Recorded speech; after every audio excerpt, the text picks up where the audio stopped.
if you will. And, you know, some people have the resources where they can just up and move and go somewhere else and not fight it. And some people can't. They're forced to be there.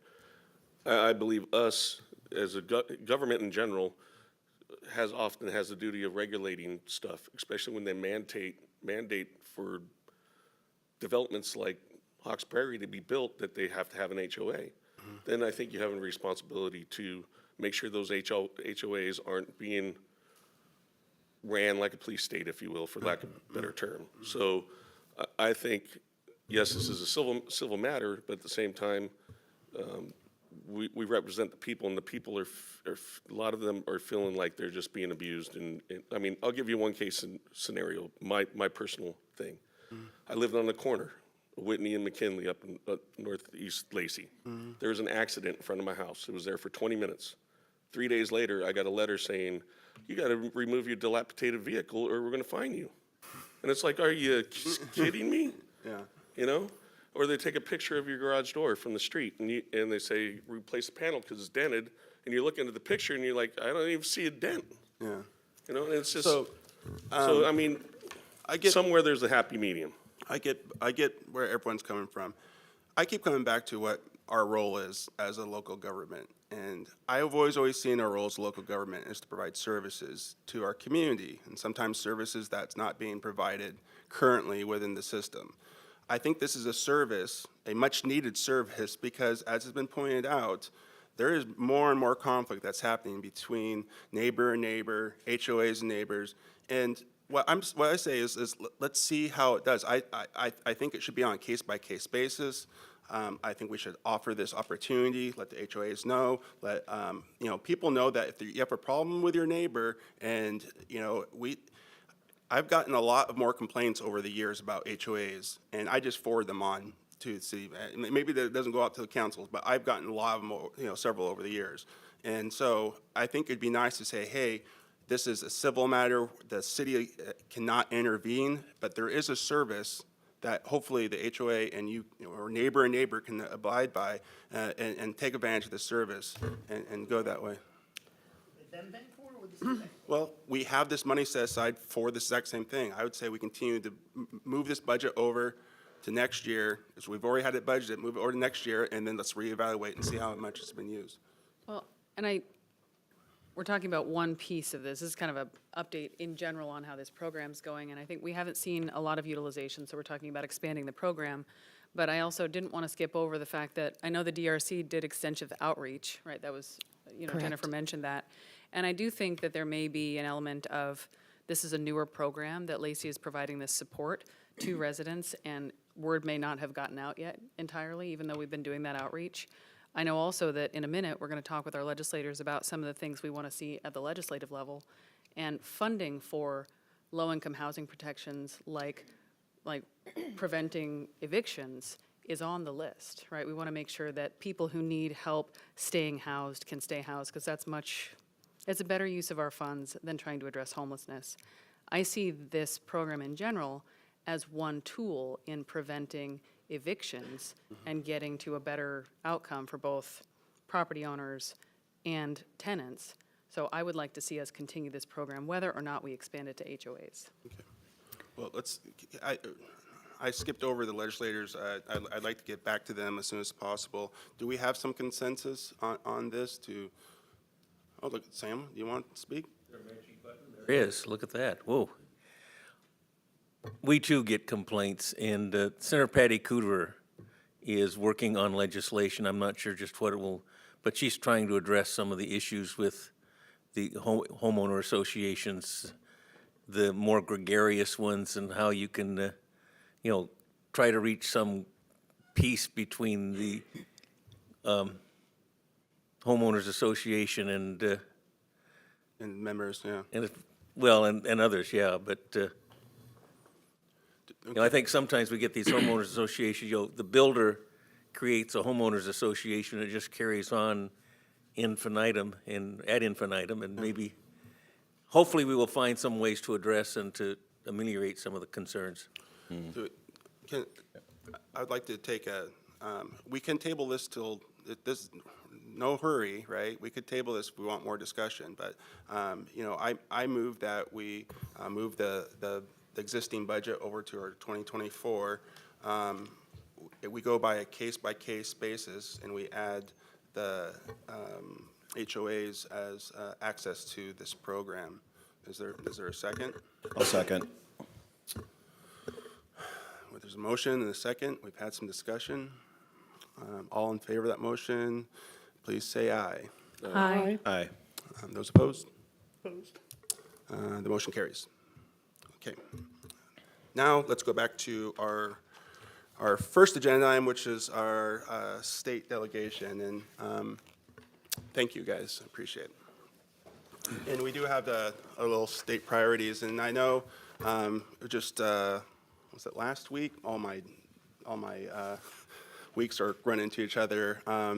There's Thurston County Legislative body got together to talk about some of our priorities, and of course we support theirs as well.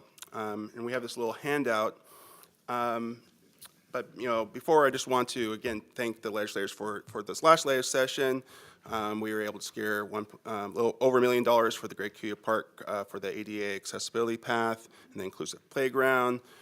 We got over 100,000 to upgrade a transformer at the regional athletic complex. So now we can do our electric vehicle charging stations. Of course, they addressed some concerns that we have brought up last year concerning the commercial airport siding. That was part of our legislative asks, and of course the law enforcement vehicle pursuits. Then your ongoing leadership when it comes to adopting the operating budget that supplied the $60 million to local governments and nonprofits to provide the housing and wraparound service to unhoused individuals in the right-of-ways. And then your continued advocacy for Interstate 5 corridor between Mounts Road and Tumwater. And that resulted in $32.5 million in the 2025 to 2027, and $26 million into 27 to 29 for that project.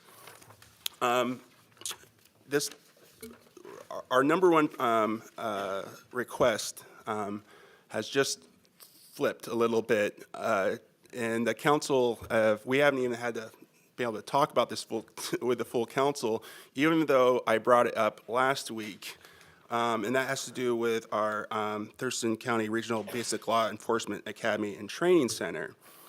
That we had mentioned it later and as a priority, and this was something that we really thought we were going to be advocating for in the future. But as I had mentioned last week, we're building our police station, and part of that process of building our police station, we did bid, have bid to see what, if we could possibly build this regional training center. And the bids have come back, and this council this next Thursday is going to be making a decision. But we're in a very unique opportunity to actually see this facility built and be a major asset for this entire region. One of the things that we have heard from law enforcement and talking to other law enforcement agencies around Thurston County is there's a backlog when it comes to training officers. So if you hire an officer, we're talking, you know, it can be 12 to 18 months before they get trained, and then another even longer once they come back to whatever law enforcement they're been hired at and do additional training. We have a facility that we're going to be able, hopefully be able to build that will can act as a regional center. And so instead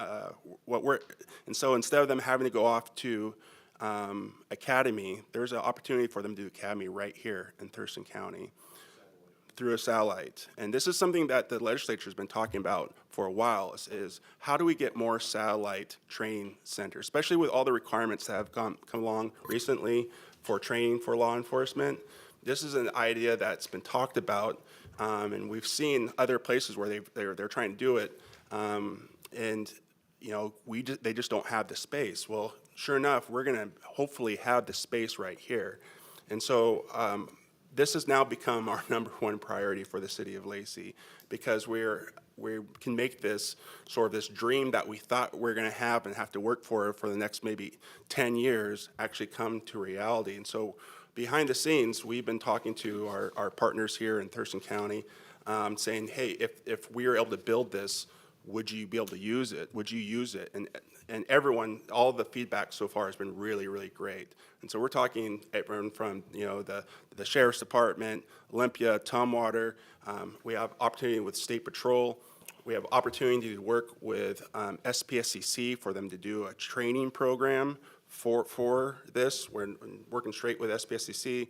And of course, we need help with additional trainers at the facility once it gets open too, instead of having to them go off to the academy and be able to do academy right here. So it's going to be able to Mr. Mayor, serve a lot of different you may functions. want to, just because I'm not sure how familiar they are, you may want to give a little of the background about how we got here because of the bids from the police station bill. Go ahead. So that And- kind of, and a little so- more context to this. Yeah, I'll turn it over to staff, and then after this, I know Shannon's going to go on with the rest of our priorities, but this was not something 2 weeks ago we thought we'd be coming to you and talking to about. We didn't think it was going to be a possibility. And then the bids came in, and then all of a sudden, it looks like it could be a possibility. And that's why that's why we're bringing it up right now. That's why we brought it up last week, because we just got the bids, and now we're bringing it up again now. So I'll turn it back over to Rick. Thank you. I'll try to just give a real quick background and can get on with the rest of the agenda. So several years ago, of course, we have the current Lacey Police Department in the original portion of the City Hall, and it was built in the early 80s. The original design was, I think, to accommodate somewhere around 30 employees. We had a little bit of expansion in 2005, and now to accommodate another 10 or 15 employees, but now we have somewhere about 80 employees working out. So it's been, and then plus the condition of the space has been really challenging. So we've identified a need for a new space to continue to expand our services and operations to meet the community needs. So we looked at what are the essential needs, and originally the project started out with a police station combined with a training facility because we also have currently no place to conduct training. We have a little space downstairs in our basement to do some defense tactics or de-escalation type techniques, but really no quite training facility. So we originally looked at a design with a police station combined with a training facility. But as we started looking at cost estimates, we found that we couldn't quite afford all of that. So we ended up splitting the training center off as a future phase, as a standalone building that we could build at a later date as opportunity for funding or partnerships could come to fruition. So as we moved through time, we came to the point where we're ready to issue requests for bids on construction that would start in the coming year. And we heard about some favorable bidding climates, so we decided to issue a request for a proposal or bids for a base bid of the police station, but then have alternate bids in succession for, one, the shield of the training facility, then also different stages of building out the interior of the training facility to bring it online.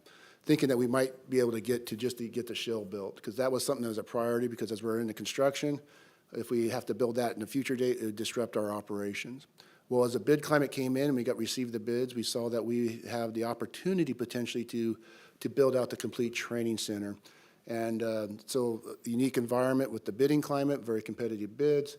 Plus, if we wait to build it out later, we still have to look for other funding sources and partners, as well as potential future higher costs for construction. So it's an opportunity that we thought would be 5 to 10 years out is now.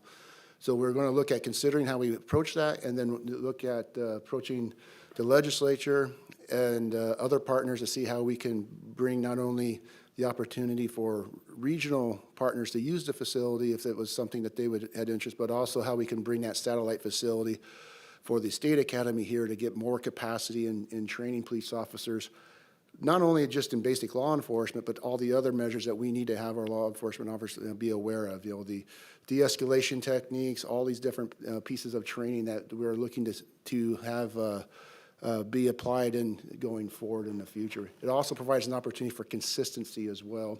And if there's an opportunity with the community college who can apply the part of the curriculum and assign a certificate or associate's arts degree to it, then you're having individuals go through this process coming out with a potential for an associate's arts degree, and they're one step further in that career going into law enforcement with the right tools.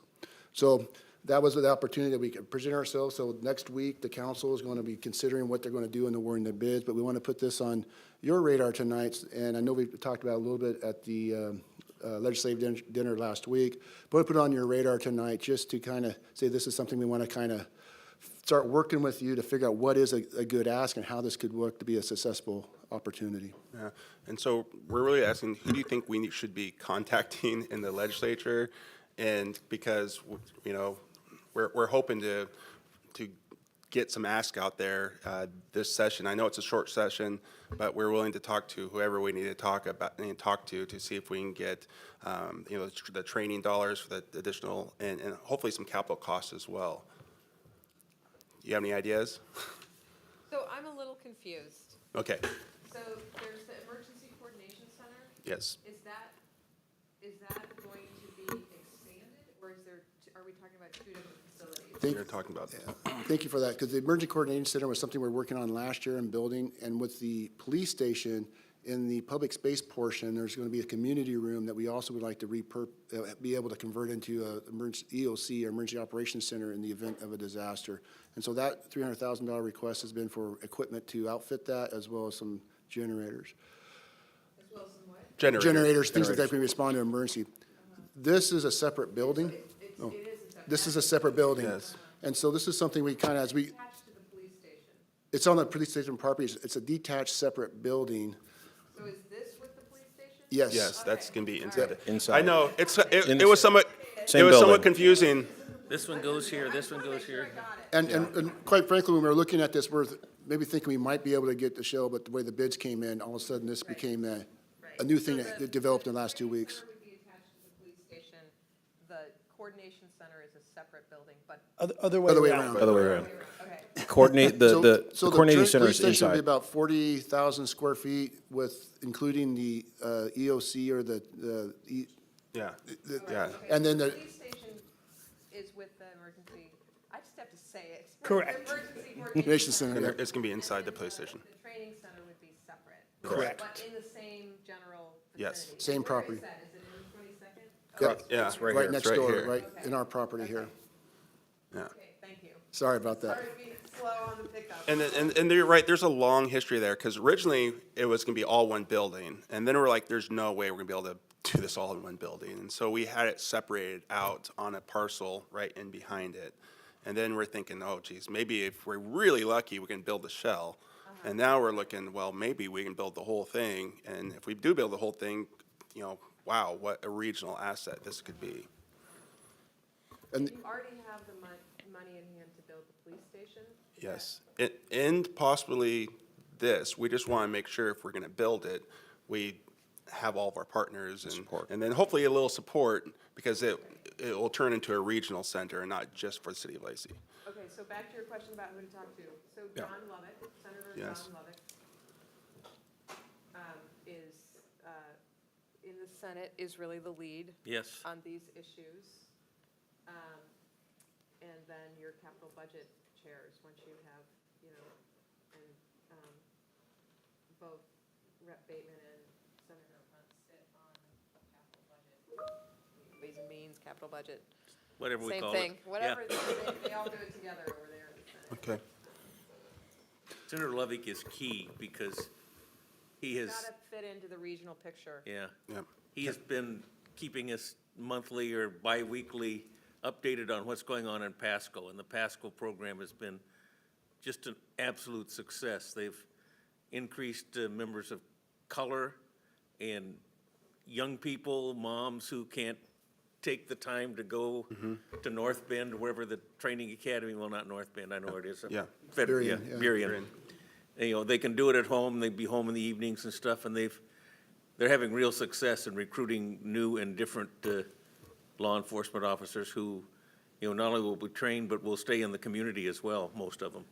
And I could see that success being replicated here and with a facility that's designed for this purpose Yep. as well.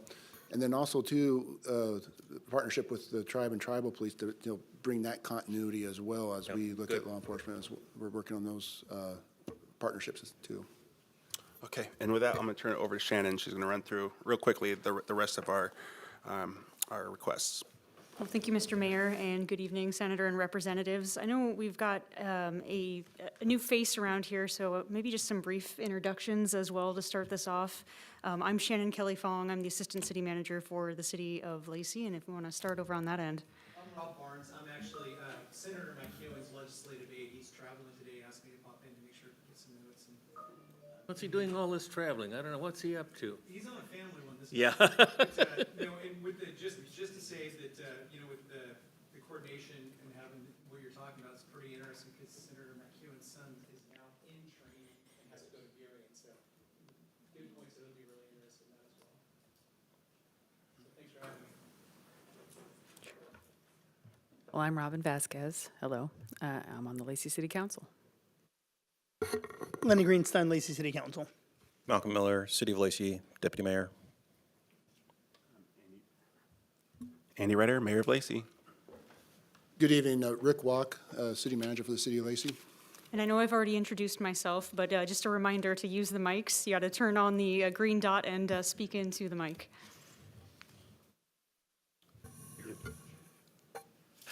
Brian Enslow, I'm the contract lobbyist for the City of Lacey, and I am pretty good at following instructions.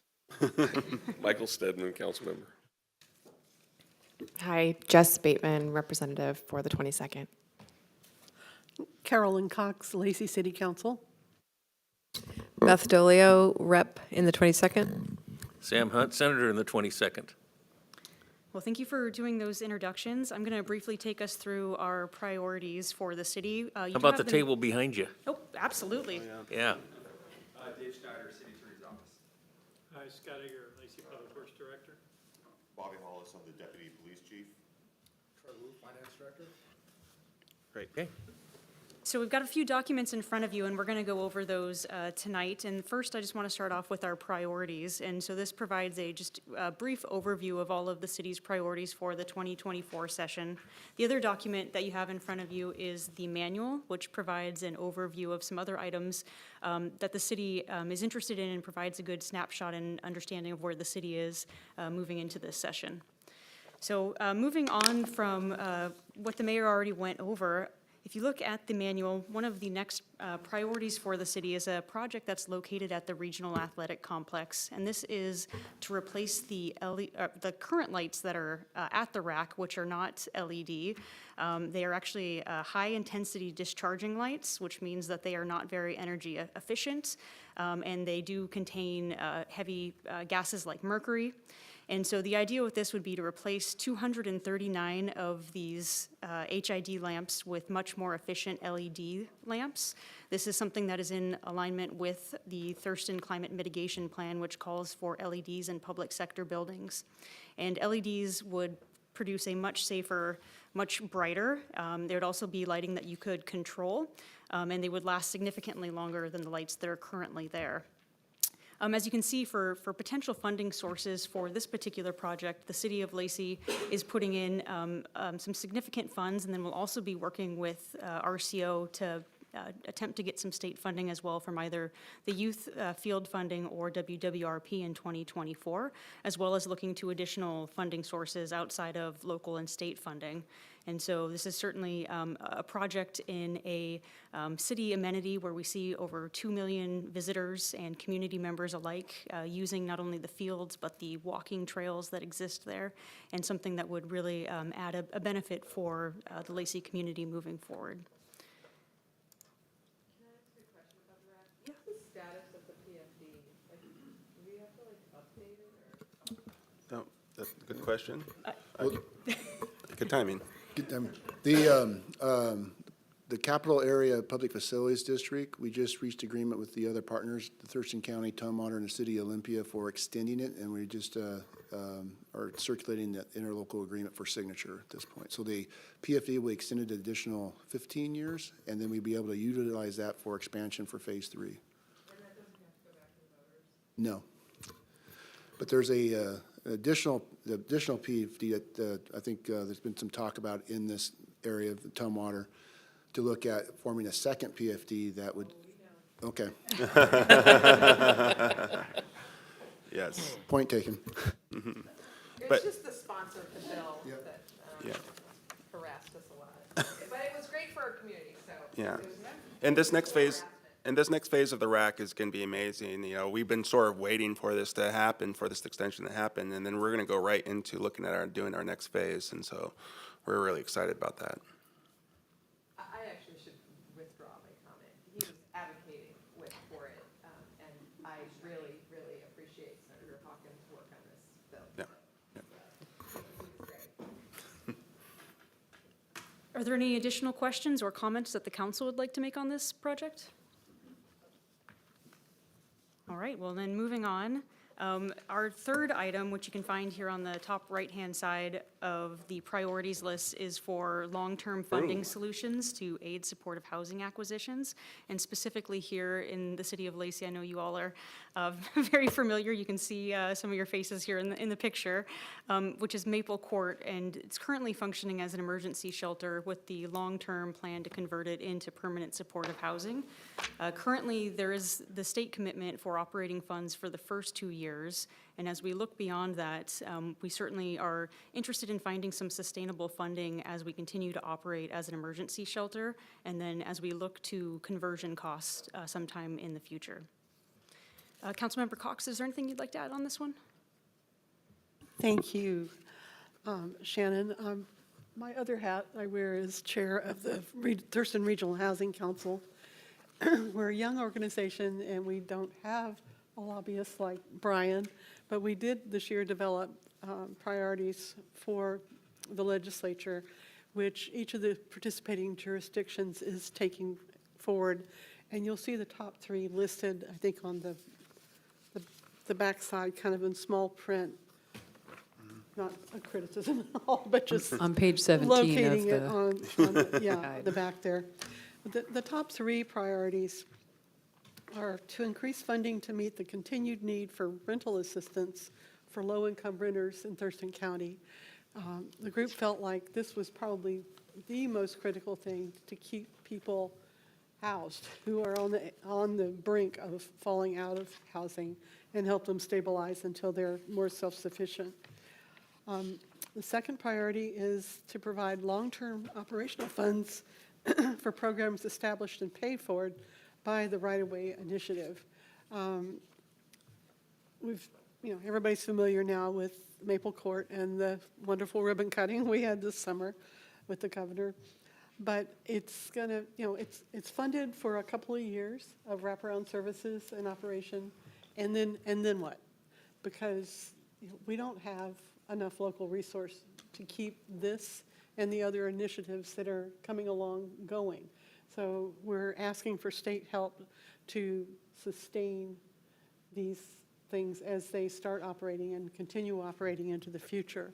Maple Court is designed right now as an enhanced homeless shelter with supervision 24/7 and wraparound services, but it is designed to eventually become permanent supportive housing. And there are several other, not just in Lacey, there's several other initiatives, I'm sure you may be familiar with some of them, in the area for that. And the third is to increase capital funding through the Housing Trust Fund to develop and preserve affordable housing. It's been such a challenge. It's so much easier for builders to build market rate housing, and trying to find the right incentive set to have more moderate and low-income housing built has been a challenge across the nation, but we're no exception here in Thurston County. So if you like, I can send, I know that Brian has the whole list, and we can provide you with the Regional Housing Council's full list. But I'd be glad to take any questions if you have any, since this is kind of new. Anything? Okay. Oh, I thought you were turning it on. Okay. Okay. So, thank you. Jess? Thank you, Councilmember. Representative Dolio made a good comment last week at our regional priorities meeting. We know that there have been a number of resources for paying for rent, and we've gotten through the Apple Health and Homes, which was a recent added Medicaid benefit, that is now functional and working, which was news to me. Representative Dolio informed me of that. So I guess from our perspective, I think we would probably want to know how you all are coordinating locally to make sure that the individuals that are living in these permanent supportive housing are able to utilize those benefits, because anytime you have the ability to get those federal Medicaid dollars and state dollars as a resource, it's going to help us if we need to ask for different money and more money for different things to address or help homelessness or permanent supportive housing. So I'm not sure who's working on that. You're the chair right now, right? Yeah. Yes. The next couple of months anyway. So maybe you could get back to us and maybe talk with folks about that. We'd be happy to plug in if there's necessary for that. But I think because these are new programs up and running and that's a new benefit, we might not have that answer right now, but we want to make sure that that's part of the path moving forward. Absolutely. should be. Rep. Dolio, do you have any more comments about that? And Partnering with the Community Action Council on our own rental assistance program. Lacey has been partnering with the Community Action Council on rental assistance through the pandemic, but that, I think that money is just about gone, isn't it? Yeah, and the Apple Care program is a nice tool to be able to use for helping pay for some of these costs, especially in the permanent supportive housing arena where you're starting to get into that more stabilized. One of the things I might want to have some conversations with Commerce to see how we can apply if we do have individuals that are able to establish their identification, start accessing those benefits and be able to use that for these enhanced shelters. And that's one thing I need to probably do some checking and research, and maybe it's something too that if it's not currently available, it's expanding that program to these type of operations too, once we get people stabilized into case management and getting their information. So we'll do some more working on looking into that, what those options are. Yeah, I do think that though, I do think even without the program that is a pathway. I believe some of the residents at Quixote Communities actually are do receive that. That's how they're paying rent and a source of income. The governor's budget was released. He did, in his budget, there's another $100 million into the right-of-way program. So I think that was in the capital budget, but we recognize that operating costs in this community and communities across the state for all of the permanent supportive housing that we are building is a big issue. So, I mean, I think it's a point well taken, and definitely hope to work on that this year and in years to come.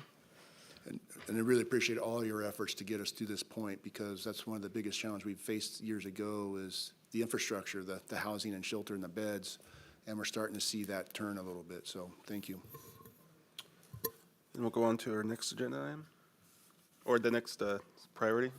Yeah, so our fourth priority is to continue funding for Defense Community Compatibility Account. This was an account that was established in 2019, and in 2023, 2025, they invested around $36 million into projects around Washington State. And I've actually put the project list up here. I realize, though, and I apologize, Councilmember Cox, this font might be even smaller. So I'll take the liberty of reading a few of these projects because they have had impacts on the local community around JBLM. So the first project is the North Clear Zone around the city of Lakewood, and then some work that's been done in the Lakewood Water District. And then if you go down to project number 8 through 11, you've got the first green star is the Oak Harbor School District Hand in Hand Early Learning Center. And then there was some funding that also went to a Oak Harbor School District for an elementary school. And then finally, the last star was for the Thurston County Habitat Conservation Land Acquisition Program. So this fund of the $36 million is leveraging an additional $126 million in federal funding, as well as local funding.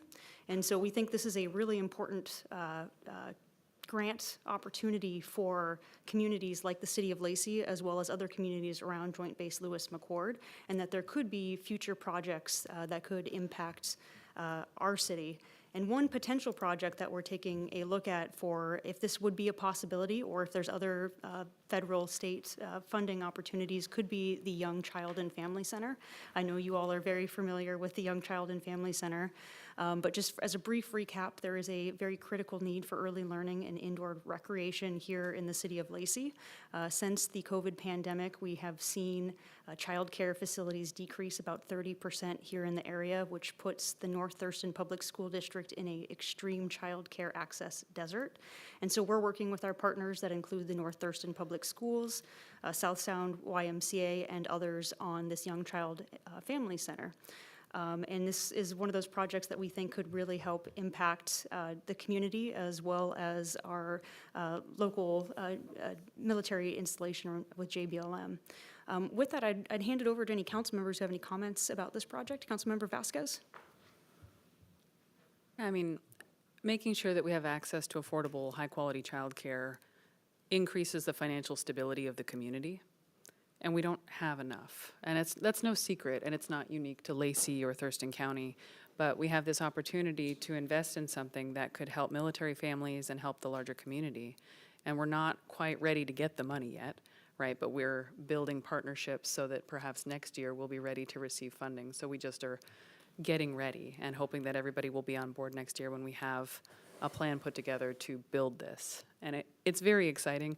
I have little kids. My kids are not young enough that by the time this is built, this is going to be as useful to me and my family, but I'm thinking about the people who, you know, one of the parents cannot work because the cost of childcare for their kids is more than they would be able to make if they went to work. So they're not in the economy at all. And so something like this could change that for a lot of families in Lacey. And a lot of families that are military families.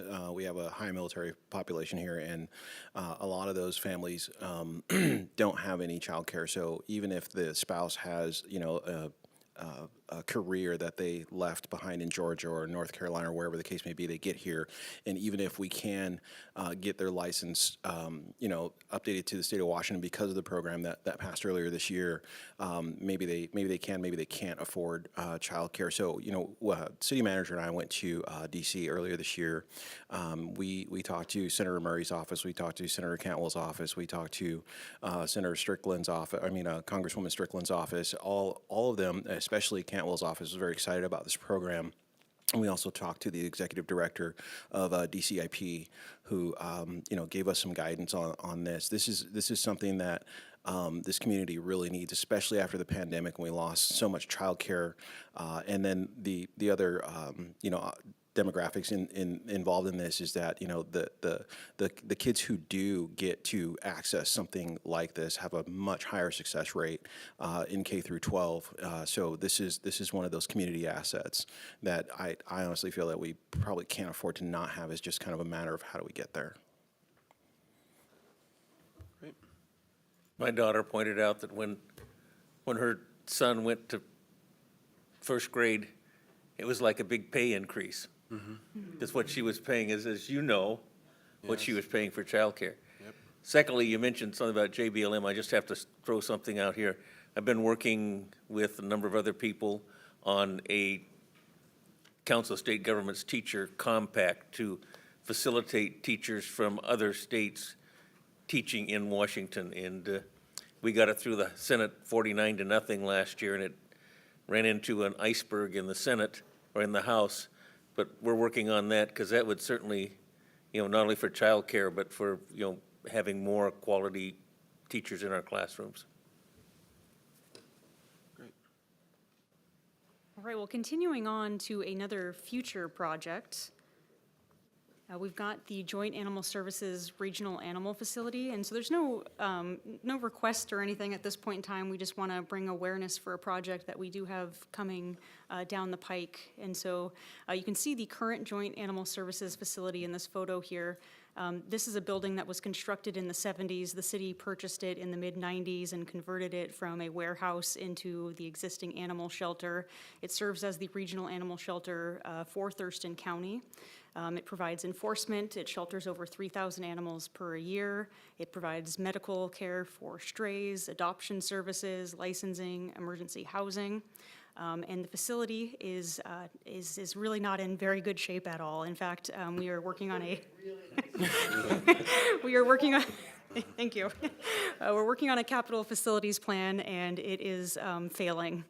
It doesn't meet any current industry standards for animal care, and so we are working in partnership with Olympia, Tumwater, and Thurston County to take a look at building a new facility in the future in the next couple of years. And so this is a project that we'll continue to make you all aware of, and I'll let you know what the status is, but this is really a regional benefit for all of Thurston County. As a former member of the Joint Animal Services Committee, as a city council member, I know the inside of that facility is not great. And also, I'm a dog lover, and the amount of noise that the dogs are exposed to because of the close quarters is one of the reasons why it's not up to standard today, because it's very stressful for them and really depletes their quality of life. So happy to help you in any way. I'm sure that this is a couple years out, but I'd love to hear more about it as you move forward. And the other thing is they're not allowed to take larger animals there either, and there is a big need in Thurston County for actually larger animals. Yeah, livestock, yeah, larger animals, chickens, but I mean, there's a whole bunch of animals that we are not able to serve at this facility. And so we're actually hoping this facility is going to be someplace a little more rural that will be able to allow that. And so we're sort of doing that study right now and looking. And so while I have you all here, I would like to cordially invite you all to come tour the existing Joint Animal Services facility in the near future, maybe sometime after session. Moving on.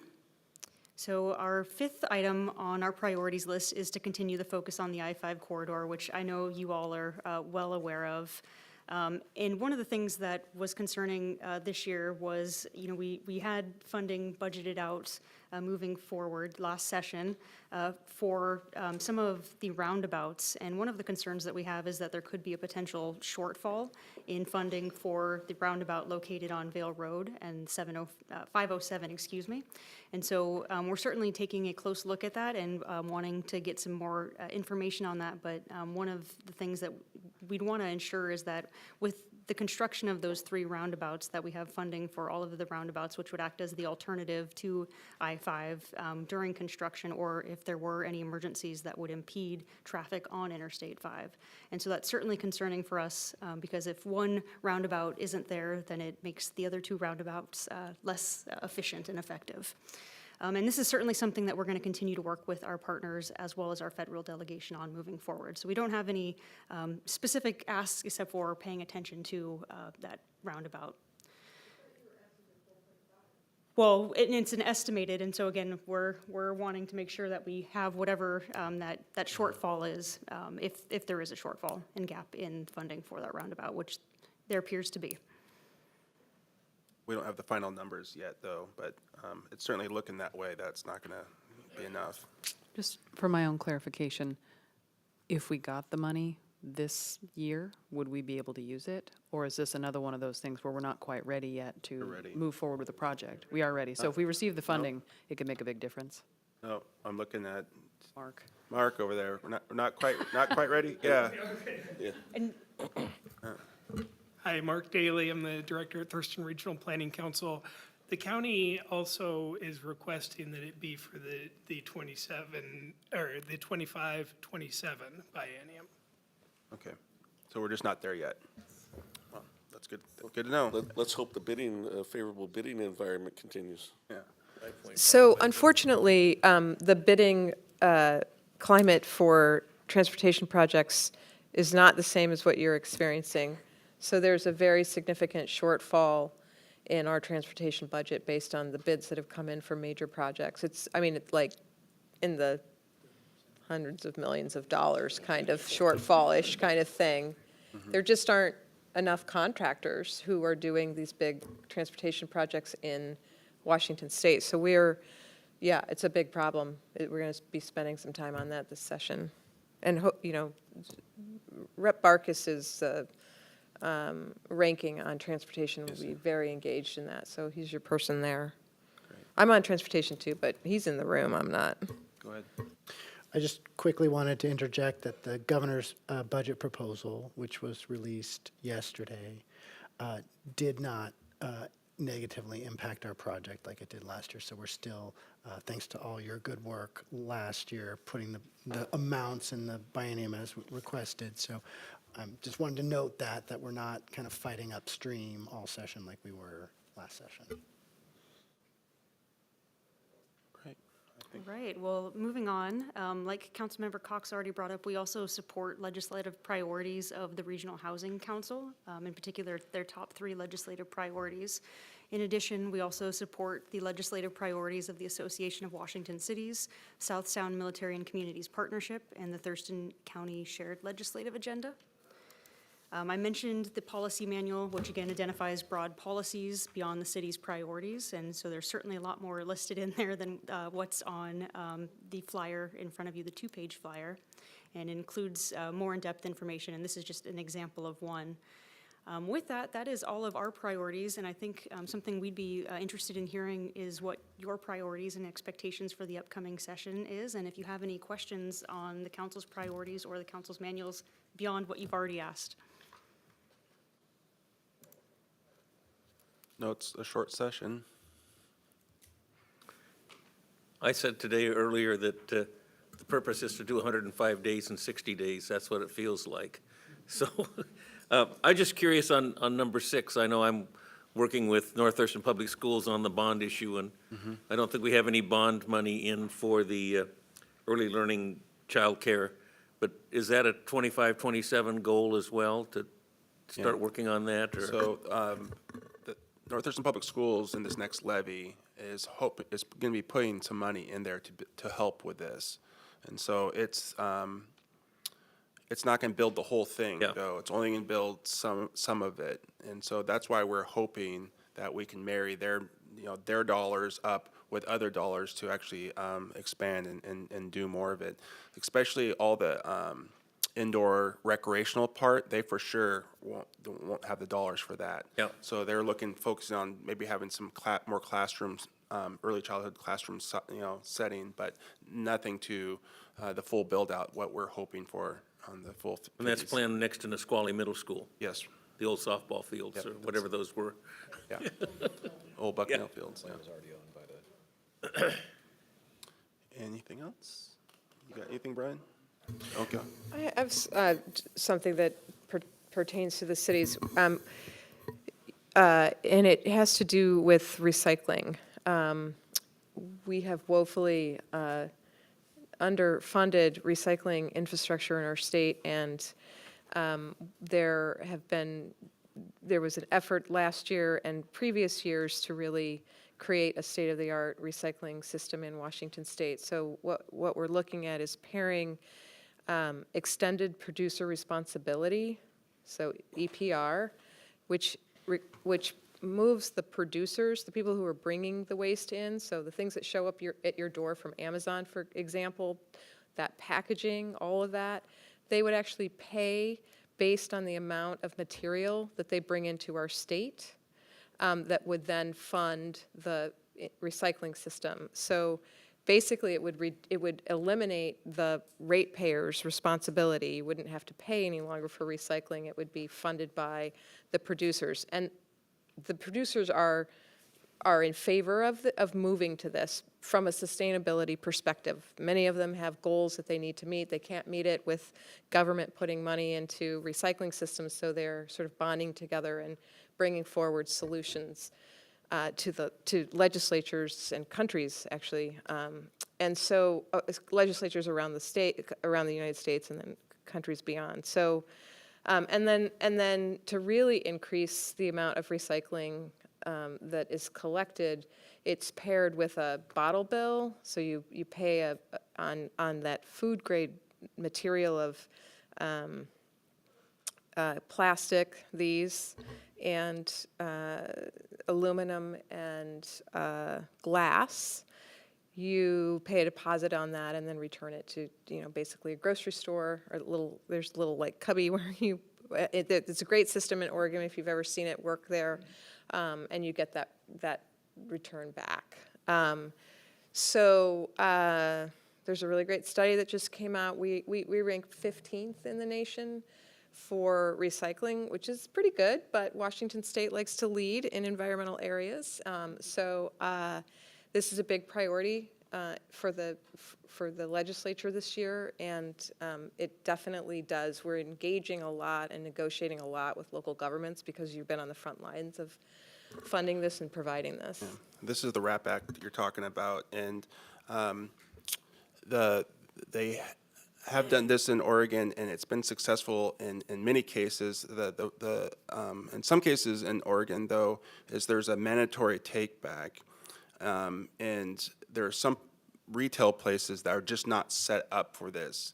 And so what they're seeing in some retail places is that people are going in and breaking into the recycling places and stealing the bags so they can go and get it other places. And it's turning, I think it's turned into an issue in some places that don't have the space set up for an actual recycling location. So I think that's just the one thing that we want to think about, is that if every place that's currently selling this has to take it, do they have the space? Because what we don't want is for these to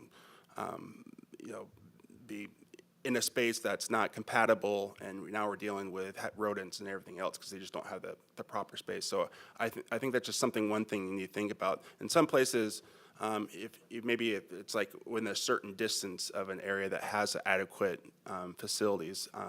Some places they love it. Other places they just don't have the space to do it, and they're trying to come up with that. So it's something to think about when we're doing it here in Washington. Yeah, we actually, we're lucky because we get to learn from Oregon system, which has greatly improved over the last, decade or so. It's all electronic.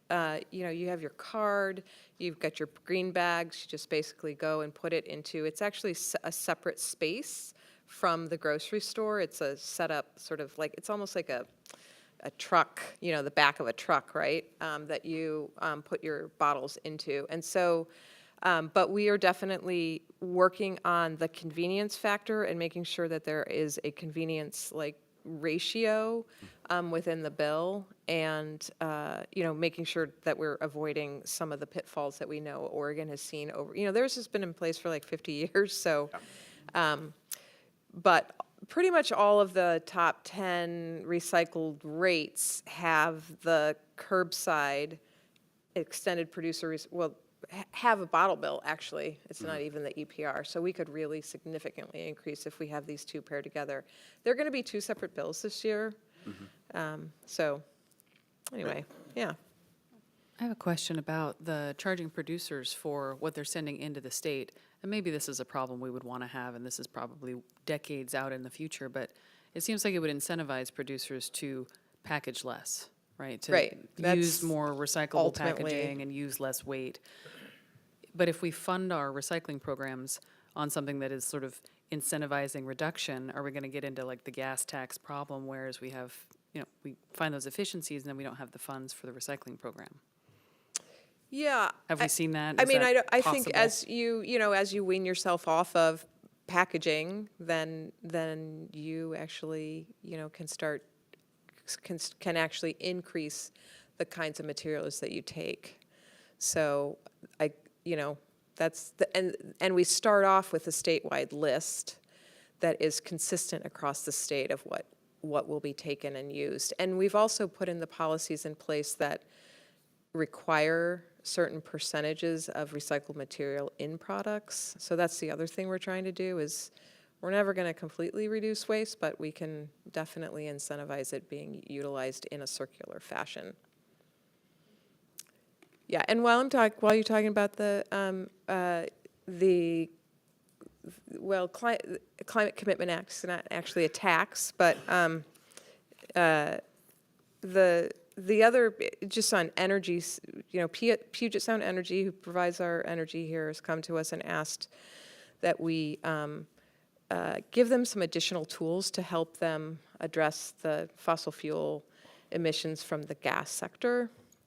And as you know, part of, from all the climate mitigation work and planning that you've done, you know that we need to move off of natural gas and really electrify our homes as well as our transportation systems. And so Puget Sound Energy, based on some of the policies that we've created, really recognize that they need to help low-income and medium-income folks move off the gas system, because as it sort of is happening voluntarily and organically, the more people move off it, the higher the rates are going to go. And plus, you can't put greenhouse gases into the air anymore for free, and so they have to pay on top of that.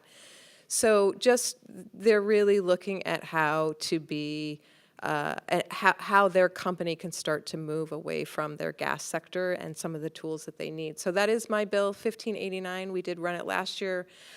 We are planning on bringing that forward again and spending many hours working on that bill.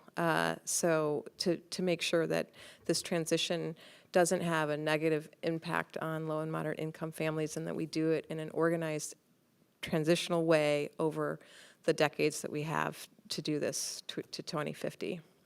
Great. Thank you. And I think that's pretty fun. Go ahead. Okay. Thank you. So on the housing front, this is the second year of our biennium, so we're going to be working to address the housing issues that we did not accomplish last year. Last year they called it the Year of Housing. We did pass quite a few housing-related bills, but there were a number of them that we didn't get to. Those I think we're going to see an emphasis on, like a transportation-oriented development bill, which would legalize higher densities around major transit areas. A bill that would legalize and streamline lot splitting by our fellow Representative Barkis. Really hoping that that bill passes this year, because it will help homeownership opportunities, especially as we pass the middle housing bill, which legalizes middle housing statewide. We want to make sure that people have the ability to have that homeownership opportunity. There will be another bill that will legalize what we used to call single room occupancy. We now are referring to it as shared living spaces. So over the years, what used to be really small kind of micro unit apartments, we would refer to them as boarding houses, and they provided one of the only low income opportunities for people to live. And over the years and decades, they've been systematically zoned out.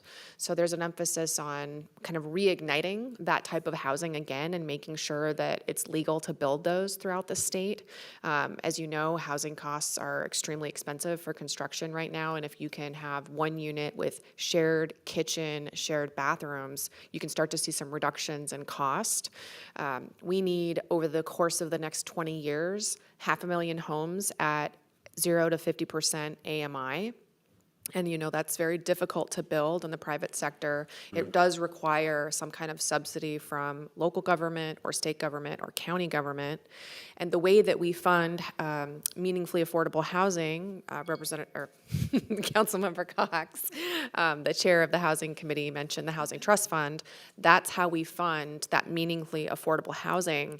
But over the last 40 years, we've only created, not only, it's very good that we've done it, about 60,000 homes.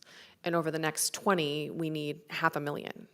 And so we really need to be, right. So that tells you the scale and the scope of the challenge that we have at hand. We also need 500,000 homes at 50% and above. So market rate housing is included. But when you try to get it at that 50%, cities are also concerned about that, because you're being required to, in your zoning, because of House Bill 1220, when you do your comprehensive plans, you're having to account for how you're going to zone for that different income bands, including 0 to 30, 30 to 50, which is new. And so this, I think, will be a good opportunity to address that part of the law and also see some cost effectiveness. And we would, of course, have to continue and to increase our investment in the Housing Trust Fund. That would be a Representative Mia Gregerson bill. She's from Burien. I'm working on a bill that will hopefully create a transparency and accountability process for how we create housing at the city level across the state. That bill is still in the works. You'll be hearing from me about it, and I'm sure I'll hear from you. I'm also going to have a really quick technical fix bill on my middle housing bill from last year. There were just a couple things No big changes, just a couple tweaks that are necessary to clarify.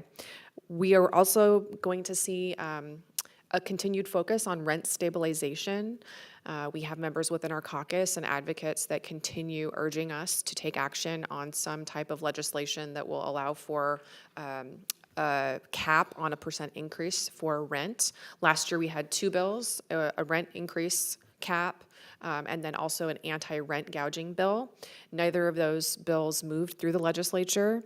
We do continue hearing from renters, and I'm sure that you do as well. 50% of Washingtonians are renters, and in the year before August of this last August, 73,000 Washingtonians experienced a rent increase of greater than $500.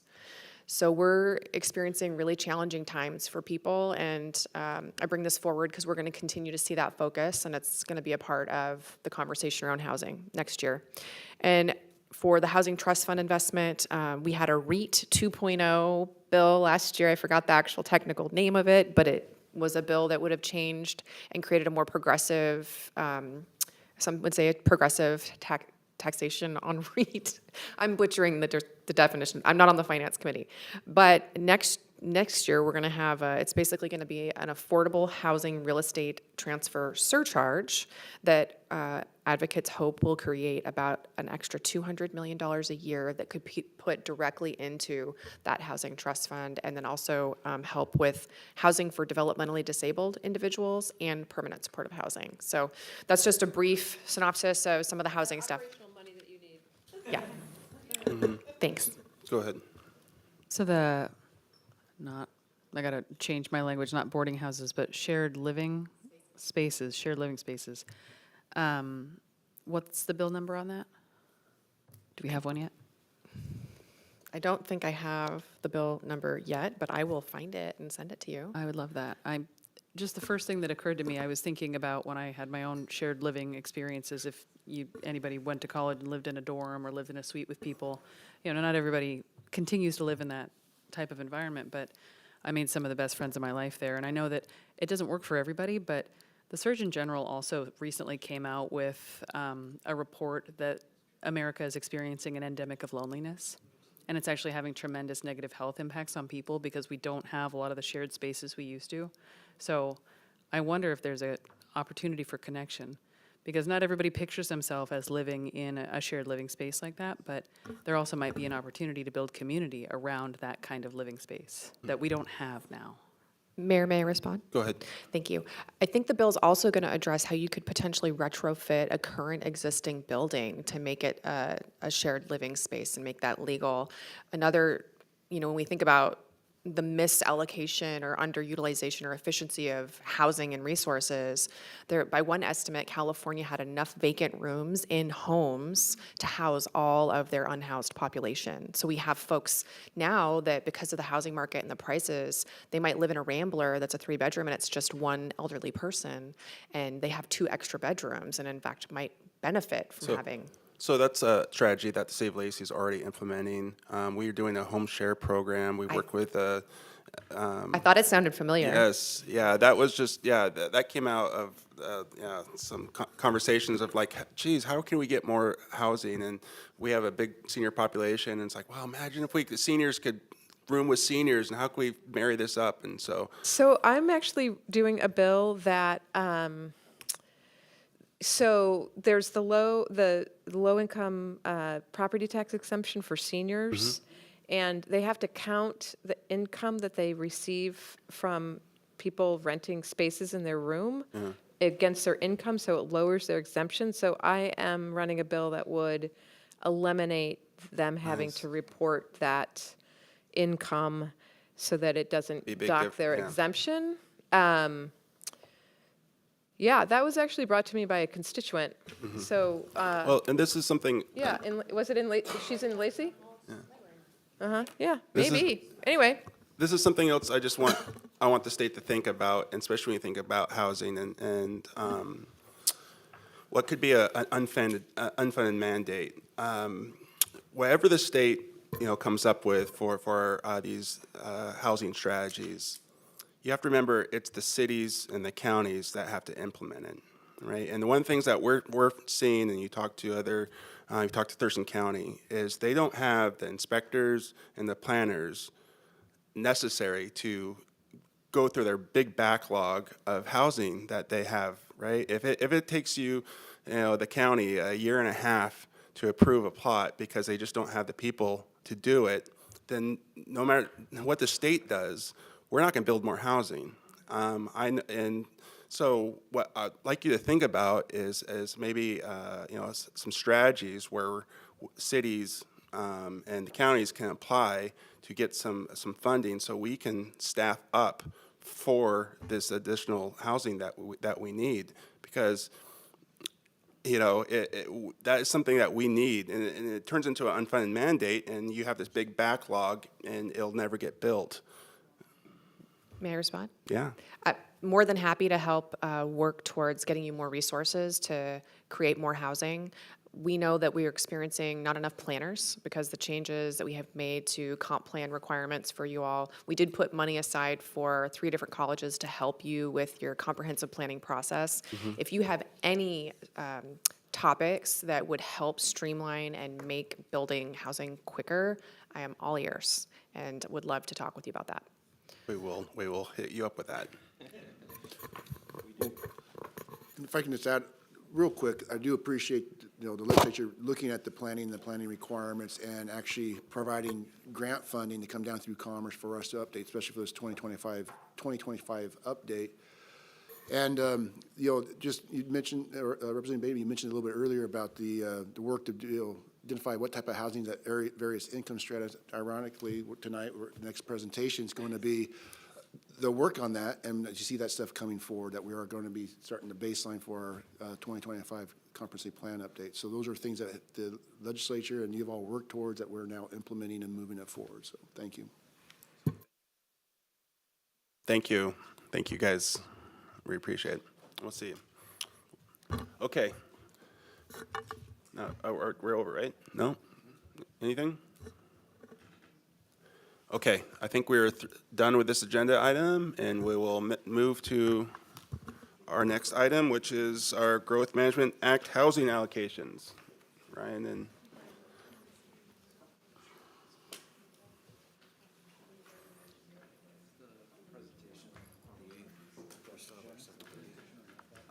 nope, not yet. We're gonna have to wait till we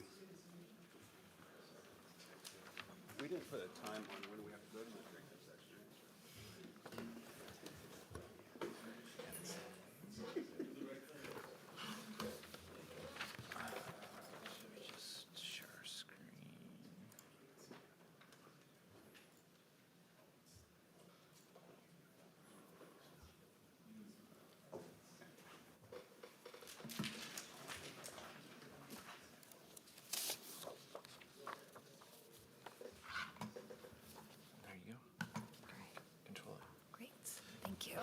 All right, so good evening again. Sorry about we thought we had a good hour to go until our agenda item was on, so we had to scramble in the room. Thanks for bearing with us on that. So tonight we have Allison Osterberg here with Thurston Regional Planning Council to provide some information on our housing need allocations, which you just heard came as a result of the state legislature passing House Bill 1220 in 2022 that requires the cities, when we're planning for housing, to plan on our housing allocations based on populations, and then taking that a little level further and planning for certain income levels as well. So the purpose of Allison's briefing tonight will be to go over that, and then I will talk about a little bit at the end of the presentation about next steps and how this information gets folded into our comprehensive plans. We also have Mark Daly here as well, Executive Director of Thurston Regional Planning Council. So with that, Allison? Great. So good evening, council members. Allison Osterberg with Thurston Regional Planning Council. And I'm so pleased to be able to present on some work we did for the city of Lacey and other jurisdictions to help address this new legislation. And I just want to call out my colleague, Michael Ambrosi, who did the bulk of the work on this project. He is ill and wasn't able to be here, and so I'm standing in his stead. And he's really the the brains behind the analysis and the numbers that are here and coming up with an elegant way to do this really important work. So just want to, if I don't know the answer, Michael can probably get back to you about it. So we couldn't have had a better lead-in introduction to the work that we're presenting. In 2021, the legislature passed a number of changes to the Growth Management Act that had to do with increased new requirements in housing elements for jurisdictions that you'll have to address as part of your periodic update. And one of the changes to that law is that jurisdictions must now plan for and accommodate housing affordable to all economic segments of the population. There were already elements around planning for housing affordability, but the real difference in the legislation that was passed is that we have to look at numbers.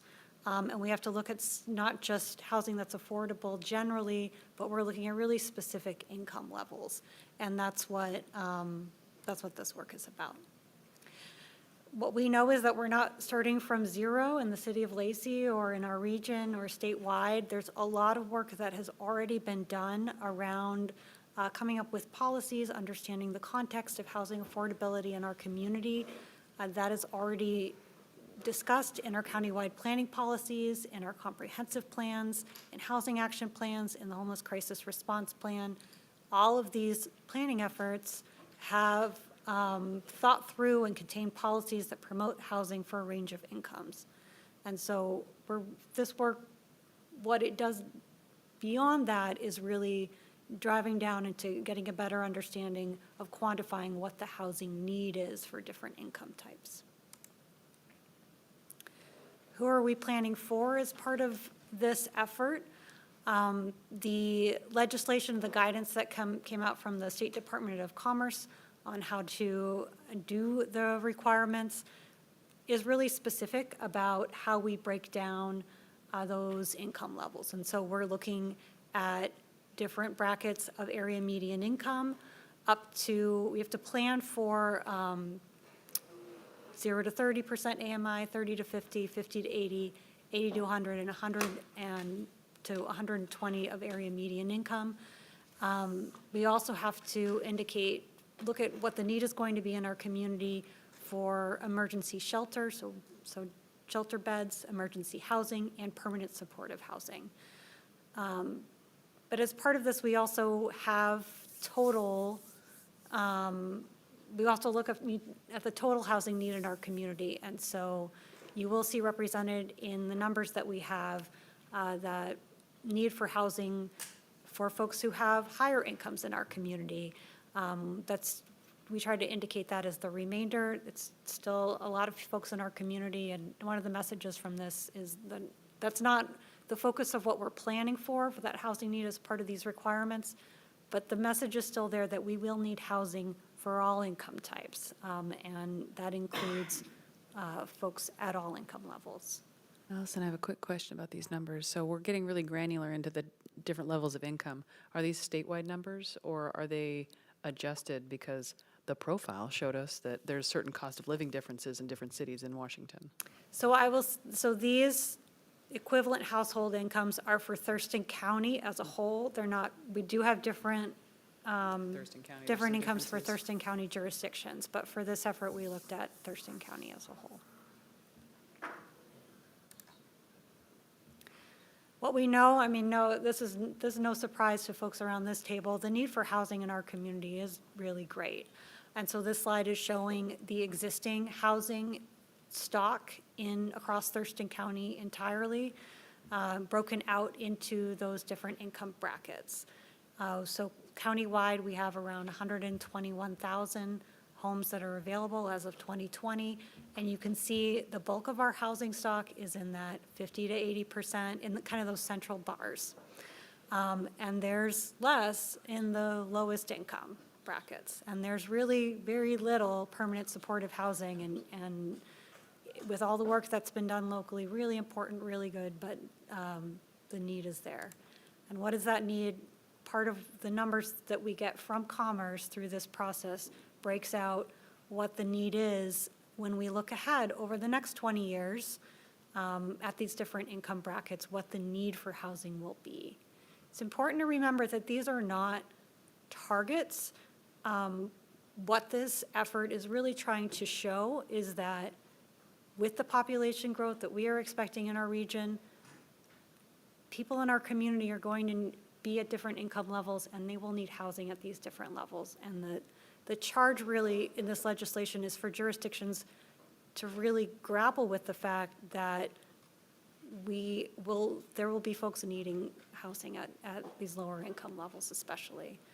And as you can see, the biggest gaps where we have the most ground to cover are in some permanent supportive housing and some of the lower income categories.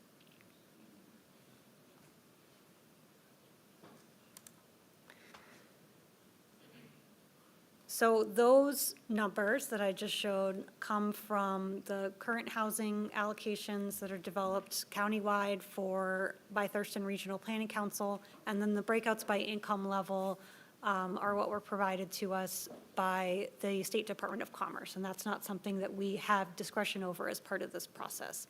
But what we do have discretion over is how we allocate that countywide amount, the housing need across our jurisdictions. And so the guidance from Commerce said that process needs to be multi-jurisdictional and collaborative, and the jurisdictions, the one real requirement we have is that the numbers need to total up to that total need, that countywide need that we just showed by income bracket. We can't come up with different numbers for that. We need to meet that countywide need. What we have discretion over is deciding how that housing need is allocated across our different communities.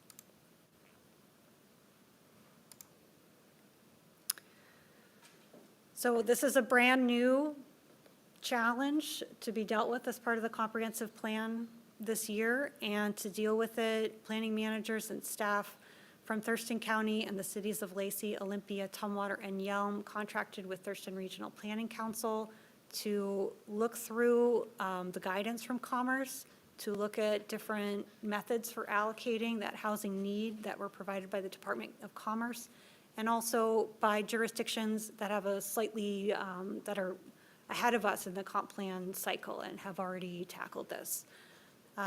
We worked with those entities and then also invited our smaller jurisdictions, Rainier, Tenino, and Bicota to participate.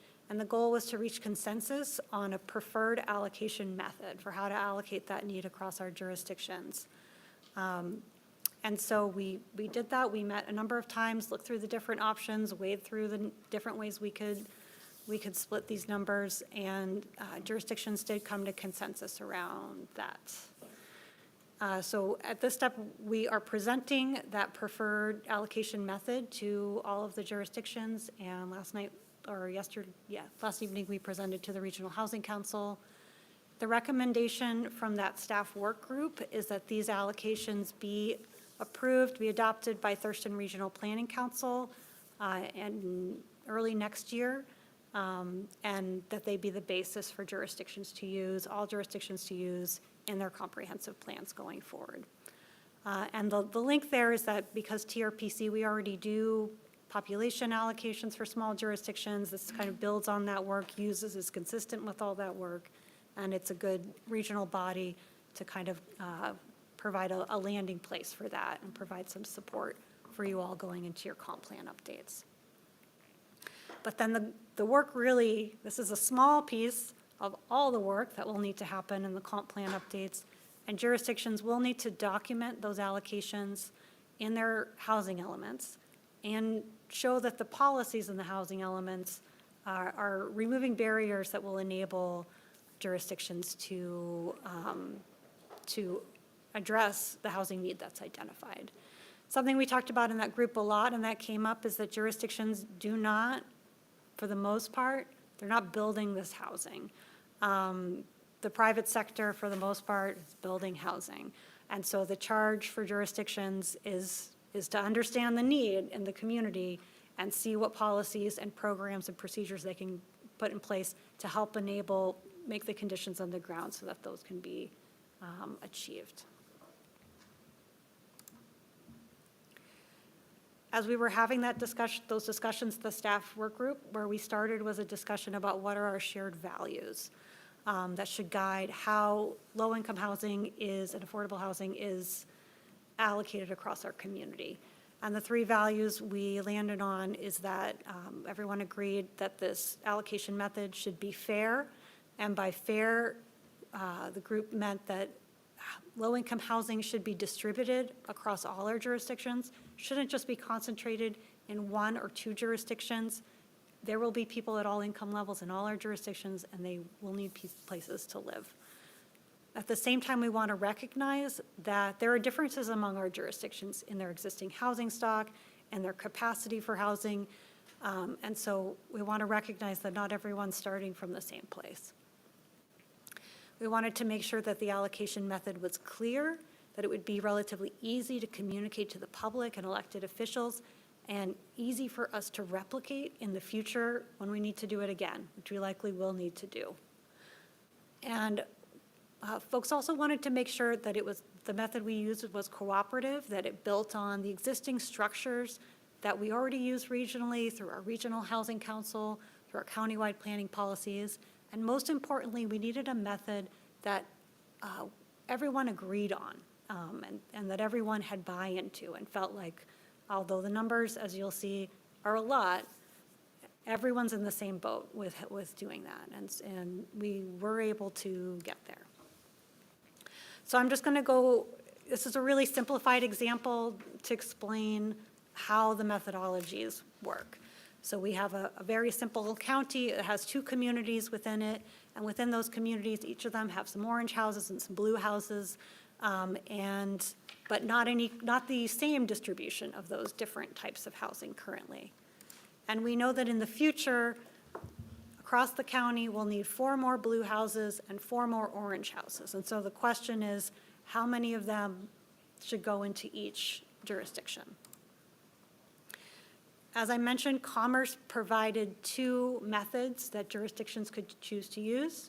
Method A looked at just that future need for housing and said, we're going to split it equally between everyone gets the same equal share. We're not going to look at the existing housing on the ground. We're only going to look at future housing, and we're going to split it equally. Very easy to communicate, easy to understand, and this was the preferred method that's being used by Pierce County and Kitsap County because it especially for the accelerated timelines that those communities were on, it was the easiest methodology for them to use. Method B has a different philosophy. It says that you should also consider the existing housing stock on the ground. Some communities already have a lot of affordable housing and some have less. And so what you want to have is an equal share in each jurisdiction looking at the total housing stock instead of just the future stock. And there should be some credit for jurisdictions that already have more affordable housing.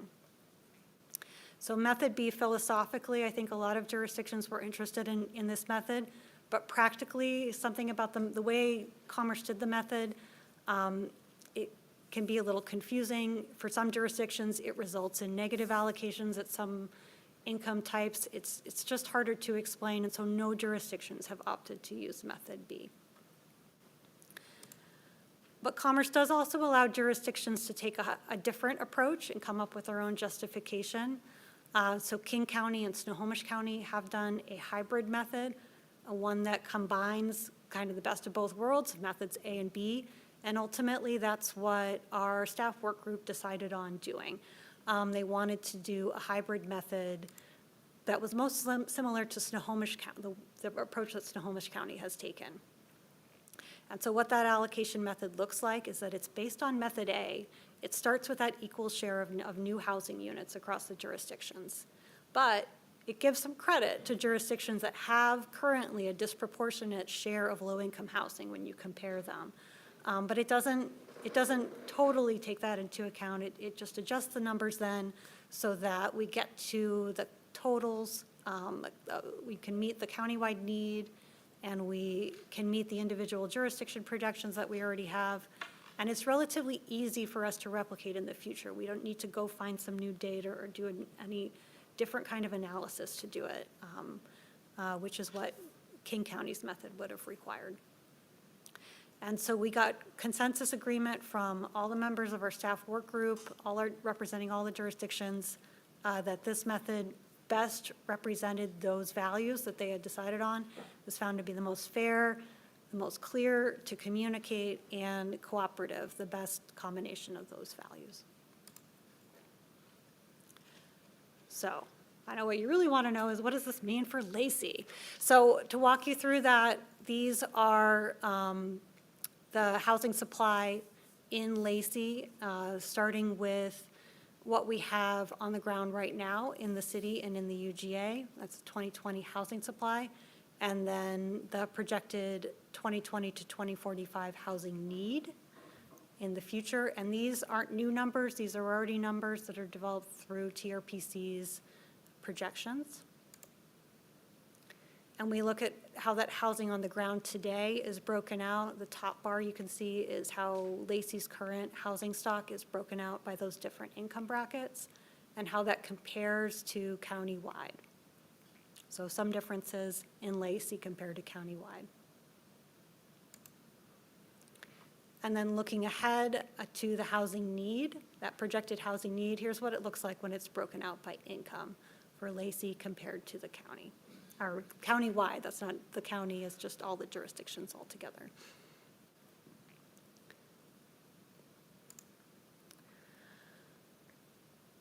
So another way to look at it is to show how that housing, this is the allocation that's being presented, how that housing need is being distributed across all the communities in Thurston County using this methodology.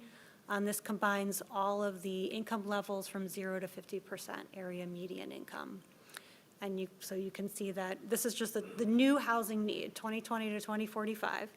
And so the largest amount of housing units would be in the city of Olympia, followed closely by the city of Lacey, and then smaller amounts in Tumwater and Yelm, and then relatively smaller amounts of that more affordable lower income housing in smaller communities in the rural area. Yelm does have a UGA, but Yelm's UGA is, it works differently from the way it works for the city of Lacey. It's more like a reserve area, so it's zoned at pretty low density until they annex.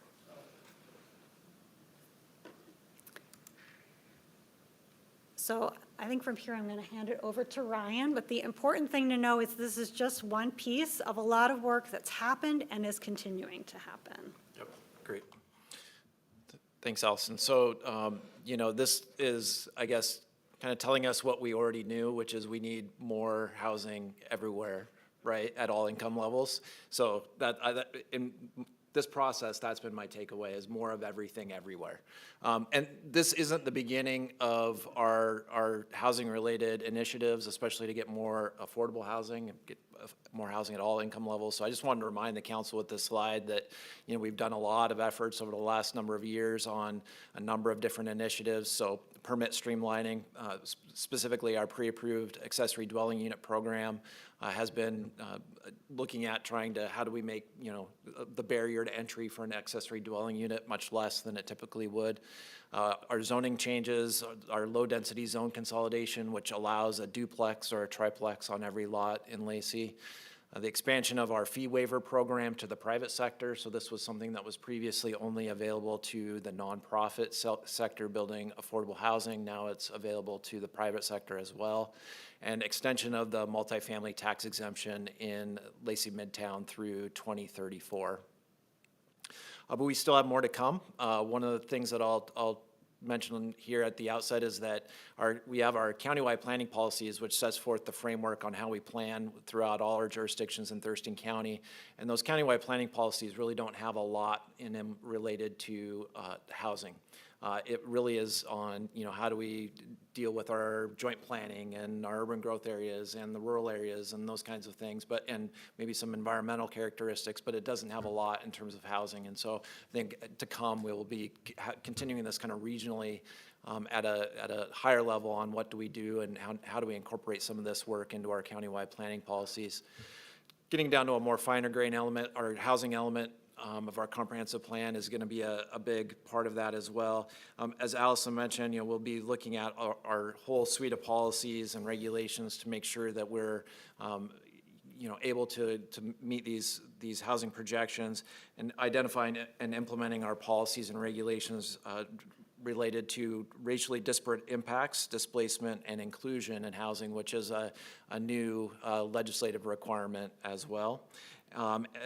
As well, we'll also be working on a future project to look at our land capacity related to these housing allocation numbers. So do we have enough appropriately zoned land to accommodate for all the housing in the first place? I think that's an important question to be answered. So more to come soon on those two topics specifically. We also have some additional mandates, and I'm glad that was brought up previously with the legislature, because I think they tend to forget sometimes that we still haven't completed the work that they set out for us last year before they start working on additional. So we are working on some middle housing requirements. That was House Bill 1110 passed last session, which requires up to 4 dwelling units per lot if one of those units is affordable. So as I mentioned, we already allow duplexes and triplexes. This can allow up to a 4-plex if one of those lots is affordable. And that's actually a requirement. We're required to do that. So we got a grant from the Department of Commerce to do more work on the middle housing front in the coming about year and a half. That's 4 units on what would have been a single family home lot. Correct, yes. And then as well, accessory dwelling units. So that was House Bill 1337. So we already have a fairly liberal accessory dwelling unit policy in Lacey, and have for a number of years. This goes even a step further than what Lacey's had on the books. Number one, it would go from allowing a maximum or requiring a maximum of 1 accessory dwelling unit per lot to going to 2 accessory dwelling units per lot. We also can't regulate the size below 1,000 square feet. So right now we say, based on the size of the house, you can have a certain, of the size of the main dwelling, you can have a certain size accessory dwelling unit. That standard would go away and basically state that we can't require a accessory dwelling unit to be less than 1,000 square feet. And as well, a unit lot subdivision provision of the code is needed that would allow sales of the accessory dwelling unit. So it would be a way to essentially condominiumize the accessory dwelling unit to be able to be sold separately from the lot or the main house. That's tough, because right now we don't require them to have separate meters, and they can hook up to this. How do we do that? Correct. So it creates some. I want to buy one of those and make the other person have to pay for my utilities. It comes down to, then you have to set the condominium association, common maintenance, utilities, or create a new meter drop. Yeah. And then, of course, if you do that, then you got to go to the state auditor's office to file everything and have that review. Egress. Yep. Ryan, do we, as a city, do we have a minimum lot size that we can, for building a residential? We do. It depends on the zone. So we have essentially 3 different residential zones: a low, moderate, and high density residential. As you go from low to high, low would be the largest minimum lot size, the high would be actually the smallest minimum lot size per unit. So with that, But even in that high density then, so what currently, whatever that is, whatever that square footage is for a minimum lot size, now you can put 4 units on that lot that would have been 1 unit in the next. correct. Yes, regardless of density requirements or lot size, you would be able to put up to 4 units on that lot. Correct. But your performance standard would still apply, your setbacks, your height, your compatibility, those pieces. So basically, you could have a multi-story. Yep. Yes. Yep. I saw on the, on Marvin Road out towards 41st, I see a new duplex going up. And it looked like the house had been there for a long time, and then recently they subdivided it and and they have a duplex under construction at this point in time. So it appears as though people are already taking advantage of some of this, as you know. Yeah, and it's going to be, and what we've shown, when we did go through the low-density zone consolidation, the most that are going to take advantage of it, especially with accessory dwelling units and additional units on a lot, will be the bigger lots, usually in older parts of town, that are connected to utilities, city sewer especially, and then aren't part of homeowners associations. So to bring this full circle on the homeowners association discussion, is a lot of homeowners associations prohibit anything other than single-family residential. So you can kind of consider that most anything built after about 1990 in Lacey is not likely to have an accessory dwelling unit or be converted to something like a duplex or triplex because their CCNRs likely prohibit that. Moving forward, I think the legislature is making some adjustments that says in future new developments, CCNRs can't prohibit those from coming into the neighborhoods. But that's not a retroactive proposition. They Yeah. still, it's only for new development created after a certain date. To meet those requirements, though, will they at some point have to make that retroactive? I mean, is there enough, I mean, you look at the numbers, Yeah. right, of what they're saying needs to be built. Is there enough land in Lacey to build that requirement, the number of homes needed, And without doing something in those HOAs? How much of our housing is in HOAs in Lacey? Everything that's newer, certainly. Yeah. Majority of our housings are in some level HOAs. Some of those are more active than others. Some are older neighborhoods that the HOAs are a little bit more, much less active but that's one of the things I think the state delegation referred to is that they're still going to go back and look at the HOAs. And that's a bigger challenge for them to figure out how you make something retroactive because then you got some other, there's going to be a lot of challenges to that if that is inactive. You work through yet. I do just want to point out, if you're looking at Lacey's and our allocations, there's way more allocated to our urban growth area than is to the city. And this is why I keep talking about, we have the largest urban growth area of any jurisdiction in Thurston County, and we need to do something about, because there's no way that the county can meet any of these requirements under the current conditions. Right? They don't have the staff, they don't have the ability to do it. And that's why I went back to talking to, yeah, right? I mean, it's impossible to build in our urban growth area. And as long as the county continues to be in charge of permitting, we will not meet any of this in our urban growth area. So that's a big deal. Enough said. Everyone knows where I stand on that. I don't know if this is their first time hearing about that. Is there any other discussion? That's all we had. Okay, well, thank you. Thank you. Thanks. Thanks. Then we'll go on to our reserve designation. Troy. I tried to kick you to a different meeting, but I realize we have to, this is coming before us next week, so I guess we have to do it. Yes, well, thank you for remembering that.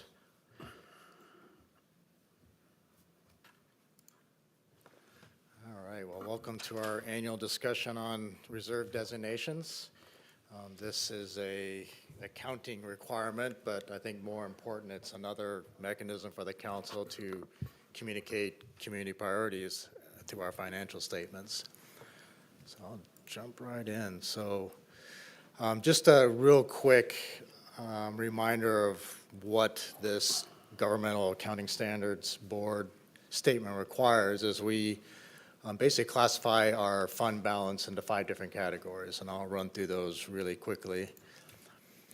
The first is non-spendable. These are fund balances that actually aren't in cash form, so you can't really spend it. So this includes inventories and receivables. The next is restricted. These are fund balances that have constraints for a specific purpose. It's usually by an external legal source. So think contract, state constitution, state legislation, that type of thing. And really what we're here to talk about tonight are the committed reserves. These are fund balances that are constrained by the highest level of decision-making by a local government. So that would be you, the city council. And you have typically adopted these committed reserves by ordinance, and we would expect the same next week's meeting. We'll talk just briefly about this fourth category. These are assigned reserves. It's basically the same thing as a committed reserve, but this is operationally acts a little more flexible. So in the past, the city council has delegated the city manager and finance director as having authority to designate these reserves. This allows us mid-year to identify different priorities and to make sure that those cash balances are indeed designated for that purpose. And then the final category defined by this standard is unassigned. This is basically everything else. Probably the most common fund balance you see here are the 2-month operating reserves that the council has adopted by policy. So we'll start talking first about what our cash balances are. We use or have used in the past the last known fund balance that isn't currently moving. So that would be the year-end 2022. Of course, we haven't finished 2023 yet. In some sense, we have another 2 months of activity, even though we're halfway through December. So a good example is sales tax. We won't actually know the final sales tax numbers until the end of February. So you can see that we had $242.6 million at the end of 2022, so very healthy reserves. These are 6 broad categories for all of our funds. We do have 29 different funds in which we track various cash and activities. I will note that in your proposed 2024 budget, we do have about just under $71 million of reserves in the budget, which helps us balance the budget. You know, I hope we don't spend that much in reserves, but we are going to spend more than we have in the past just because of the police station. So I'll run through each individual category. I won't go through every detail, but here's your general fund. It's made up of 6 different funds. The general fund cash balance at the end of 2022 was just over $73 million. I do have a couple funds highlighted there in red.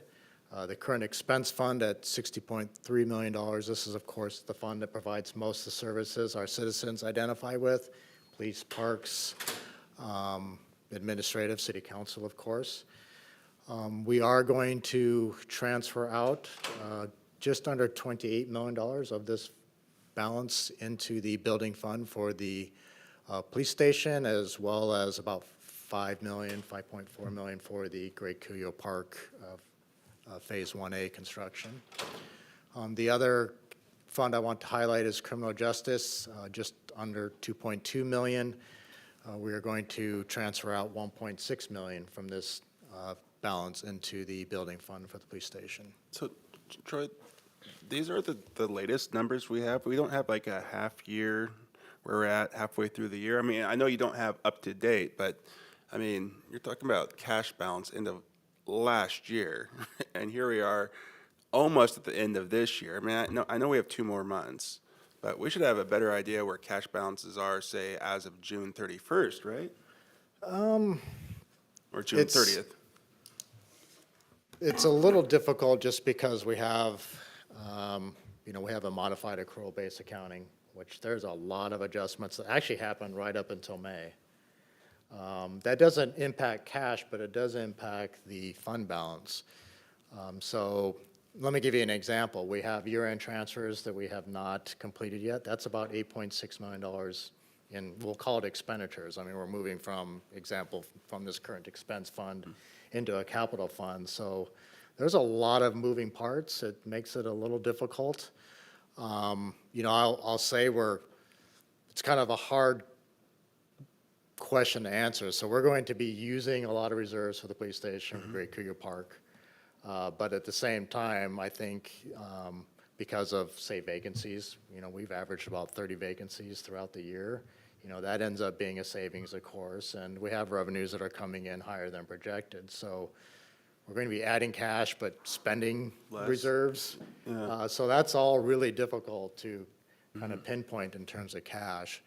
I wouldn't advise the council to commit to reserves that we actually don't have in hand, and that's the main point. Sure. And that's but we do have more than this in hand. We just don't know how much. Correct. And that's where the assigned reserves come into play. So if the council chooses to delegate that to the city manager and finance director, we will be able to still designate reserves. It won't be quite as strong as a council committed reserve, but it's still a very strong message that I think expresses the intent of the council.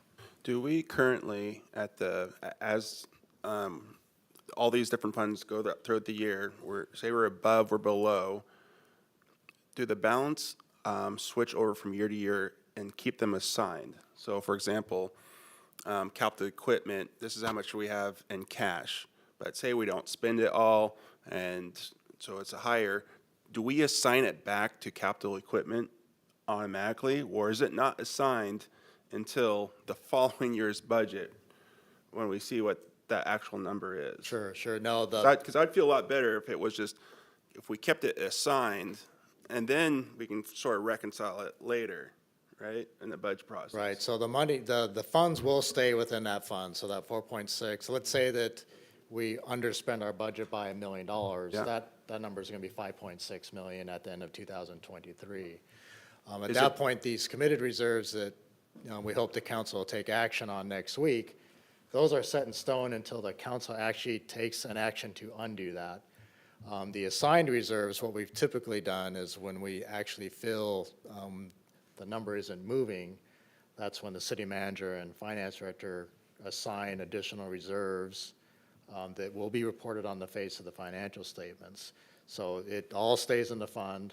I hope that gives you assurance that we're going to match your priorities. So that's all I was looking for. Great, sorry. Looking at the utility funds, about $85.2 million in total in all these various funds.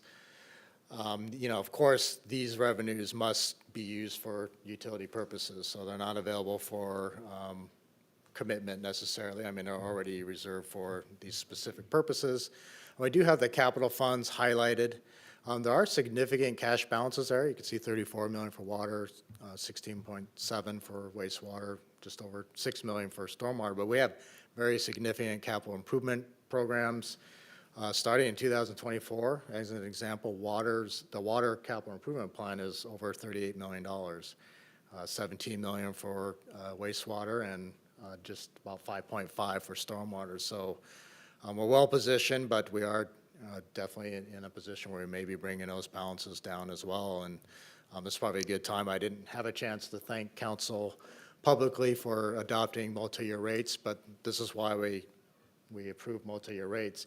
It gives us assurance that some of this cash is going to be replenished without having to think about and having to council consider those rates year in and year out. What is the debt in those three last funds? I didn't know we had any debt. We do have revenue bond debt. That's 2013, we issued that debt for water and stormwater projects.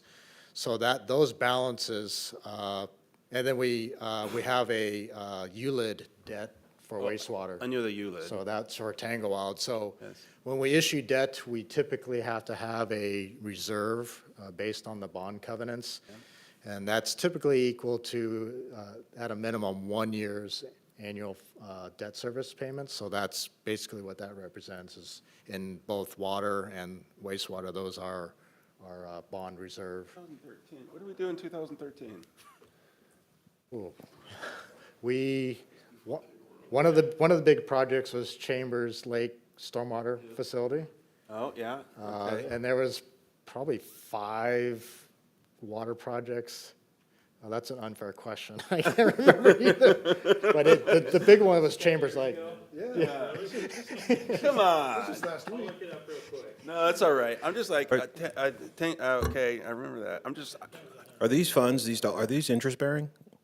I'm sorry, David Cameron? These funds, are they interest bearing, or any of these accounts? Interest bearing accounts? They all are. We Because do, our- we have, our investments, we have, advisory services, that we have the majority of our funds invested in, so, and we're earning, extremely high rates at this point. Just Aren't we because all? of- But it doesn't ever show what, well, I won't say ever, the interest income that we earn on these dollars. Right, this is the cash side, so we see the interest on the revenue side, so, Yeah. yeah. And the interest that we earn goes back into the funds, right? Correct, so. The each one specific of fund that these- gained that interest? We pool all of our investments into one, but yes, we do distribute based on these balances. Yeah. Our special revenue funds,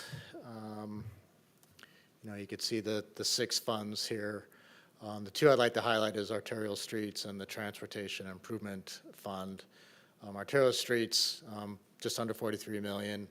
We have committed 18 million of that 42 or 43 million for the police station. That's from the real estate excise tax. On the transportation improvement, this is basically the TBD, Transportation Benefit District. Just like I said, under 5.2 million. We are going to spend about 5.3 next year, so I'm glad we have those reserves. We've been able to invest a little bit more in the maintenance and of our street and sidewalk infrastructure.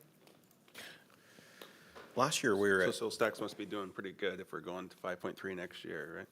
last year, we were at 220 as a reserve total, right? 220 last year. So have we grown by that much over the No, 12-month we've period? actually brought that down. It was, I want to say it's in the $6.5 million range, so we've definitely adjusted, and we've been able to do a lot more out there in terms of street preservation. Capital project funds, we have building and parks and open space. The building fund, of course, is where the police station expenditures are going to occur. We did previously transfer money into that fund. Just an example how quickly the expenditures are going to happen. We've basically spent that $6 million, and the year-end transfers that I alluded to in one of my responses is going to go right back into that fund to help replenish that. So, I know, why do we still have money in CDBG? It's only 32,000, wherever it was, but shouldn't we have spent all that money? Yeah, there's. Interest left over, transfers. So we made interest off the CDBG dollars and we put it back into this fund? Correct. Same. Next time we allocate, Right. what our segment. Oh, interesting. I didn't realize we could do that. Our 2 debt funds, this is where we both receive bond proceeds and transfer out into generally our capital funds. We've talked about this LID fund, Fund 202, for a couple of years. These are funds that we have a lot of flexibility, so it's just something for the council to keep in mind as it thinks about other priorities. We've accumulated these funds, and we've done the legal analysis on this, and they can be spent for any general purpose. So this is the money that we've made off of the LID debt. Correct. So when we actually establish a local improvement district, the assessments happen before we issue debt. Yeah. I mean, that's just the way the law works. In some cases, for Lacey, we didn't actually issue debt. We paid cash, or we found. right. In some cases, and we've also used Public Works Trust Fund loans, which are a much lower interest rate. But since these are established ahead of issuing debt, there is a difference in terms of how much interest is paid and how much is collected, so. So is that LID debt, is there any obligation at all in that LID debt at this point? There is not, so, yeah, there's, That whole, almost $4 million is available for any. Anything we would choose? Wow. yeah, so there's a lot of That's nice. opportunity there for us. And same with the GO bond, the GEO bonds? Yep, and we actually, No, yeah, but, we actually used about 315,000 from that fund to help fund the design of the police station. You might, that oh, was that's right. I was, yeah. 18 months ago or Yep, yep. 6 months, but recently. I knew we used reserves, I just didn't know where we got it from. Yep, that, yeah, that was something. And then the last 2 funds are internal service funds, equipment rental, which is primarily vehicles and other heavy equipment, and information management services, which is our computers and networks. These are treated like businesses, but the balances you're seeing here are for replacement of those pieces of equipment. So each year from each department, we collect replacement dollars, and they go into those funds so we could make those replacements when they come due. Why the mouse isn't working there. So these are the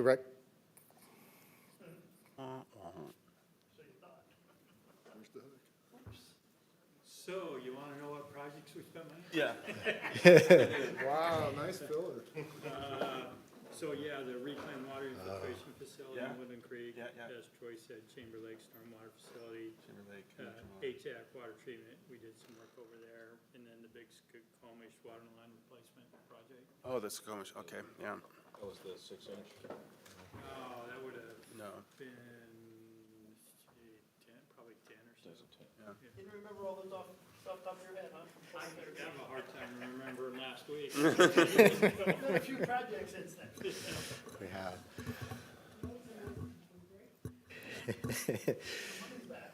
So, yes, Revenue bonds for that. that was that must have been an energy savings hint for me to move along. So I'll run through the proposed designations for the council. A lot of these haven't changed from what was designated last year, so I'll just highlight the changes going forward. And to give you a little, the conversion there, the red are reserves that we're actually spending this year, and the green are additions to our committed reserves, or what we'll be proposing to you. So for budget policy implementation, that $185,000 basically brings us back to the $3 million reserve that we've traditionally kept, just, for ebbs and flows of the budget when we just need to make a balancing effort. Strategic, under economic development, we have strategic investment. We have historically tried to keep $2.5 million in that reserve, so that's simply that action. And I'll point out to council that next year we do plan on really taking a kind of a deep dive on strategic initiatives, kind of concentrating on, workforce enhancements and other concepts. So, we'll see that in 2024. At the bottom there, you see the McKinney House, $50,000. That's actually in the 2024 budget. That includes a parcel assessment and a wetland delineation report for next year. So moving forward on that. Under social services, you see mental and social health services outreach. That's our MOT works hand in hand with our police department. The combination of those two reserves is going to be $450,000, which is basically 2 years operations of that team. The rapid response team, $500,000. That is our cleanup team. That's also equal to 2 years operations for that team. Under public safety reserves, obviously we have significant reserves set aside for the police station. So about almost $14 million we're asking the council to commit. Succession planning, I will point out we are spending that at about $750,000 per year. That's funding 4 positions. And then you have the law enforcement record system there at the bottom. In Parks, Culture, and Recreation, the changes there you're seeing in Parks comp plan priorities, we've been spending that, for various initiatives. The long-term financial plan for the RAC, $200,000. We're going to use the last of that subsidy next year in 2024. And then you have Great Cuyo Park implementation. We're asking that the council commit just under $5.5 million. That's the latest estimate on the construction for that phase. No change here for buildings and capital equipment replacement and other priorities, which at this point consists of energy conservation projects. So everything's carrying over as is. Switching to some of our other funds, criminal justice, I put a question mark there just to let the council know that the $1.6 million I mentioned earlier, we may not transfer that this year. We really just kind of need to see where we're at in terms of expenditures at year end, but we're trying to prioritize spending the ARPA dollars.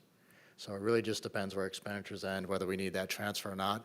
If we don't transfer it, we'll have city manager and finance director assign those for that same purpose for the new police station. Under community buildings fund, we have Have those ARPA dollars, for all intents and purposes, been obligated? We haven't really obligated them yet, right?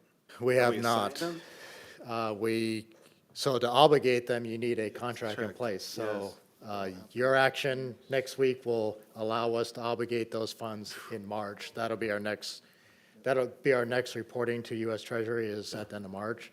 So once we have a contract that will, and we report those in March, that will obligate those funds. Okay. So, Need to obligate those as soon as possible, obviously. yep. And we have plenty of time, but I understand the urgency, for sure. Under community buildings, we've been spending both of those reserves throughout the last couple of years. We just have aging facilities, so, but that's why we have those reserves in place. Under the RAC, no change. We're continuing to want to commit funds for the field replacement. Looking at the city street fund, very similar. We have been replacing equipment throughout the years.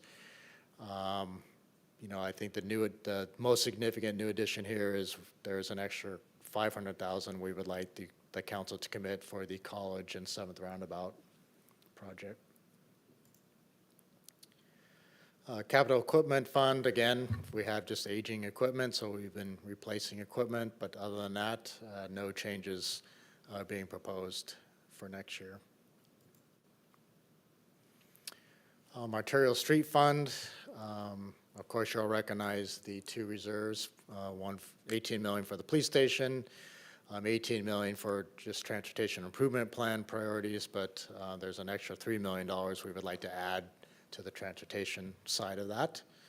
Lodging tax, we don't really take action on that just because of state code. It's just the way that budget is operated, but we do assign reserves and there's no change there. The building improvement fund, no change, except I will note that under public art, that is an increase. We're still doing $1 a population? Yep, that's exactly what the addition is, so that's 59,420, 430, can't remember, about 59,000 is being added to that reserve. Do we have plans to actually use some of that fund? I mean, that's starting to get up there. It's time for some more Eagles or whatever. We are working on an art plan. It's getting late, see? It's getting late. We are working on an art plan, so yes, we will. Great. We will move forward there. And no other changes throughout both the building fund and the Parks and Open Space Fund. Under the regional athletic complex, no change as well. Just as a reminder, the council, this is where we bring in our public facility districts monies.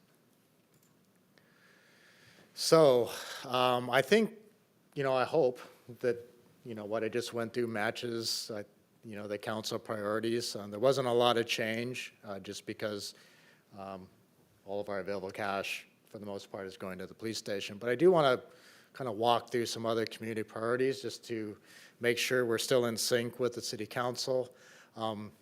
This list is going to look very familiar. There was a lot of discussion with our state legislators on some of these. So there's a combination, this list is a combination of projects that don't have any funding identified and projects that have partial funding and some that we are looking at other opportunities like grants and asks of from our friends at the state. So here's a list of projects that we hope we've identified for the council that will have future discussions. I'll start with the capital facilities plan. So back in September, the city council got to see a draft plan that had about $99 million of capital facility improvements. And those included, of course, the City Hall renovation that you see there at the top of the list, $5.2 million.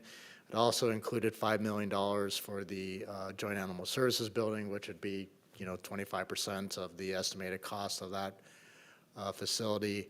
And then if you go down near the bottom, you see the draft capital facility plan, $71 million, and that includes the Operations Center for Public Works, the White House, and the Senior Center.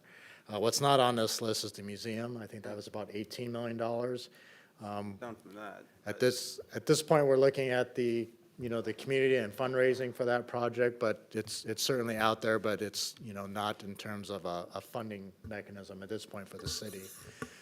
So those are, really big ticket items that, we need to be mindful of as we kind of think forward. Also on here is the College Street and 7th Avenue roundabout. The long list I went through had $1.3 million of general fund monies committed. The remainder of the funding for that project will come from that $21 million arterial street reserve. We had a lot of discussion about the rack LED light upgrade, $2.1 million, and we're obviously looking for opportunities there for either grants or help from the state capital budget. We have the rack phase 3 on there. We haven't gone through that study yet. Of course, the extension of the public facility district sales tax is going to go a long ways there. But just to give the council some perspective, back in 2005 when we did phase 2, and we borrowed about $4.8 million for that. When we look at that extension of that sales tax, that's roughly the same amount.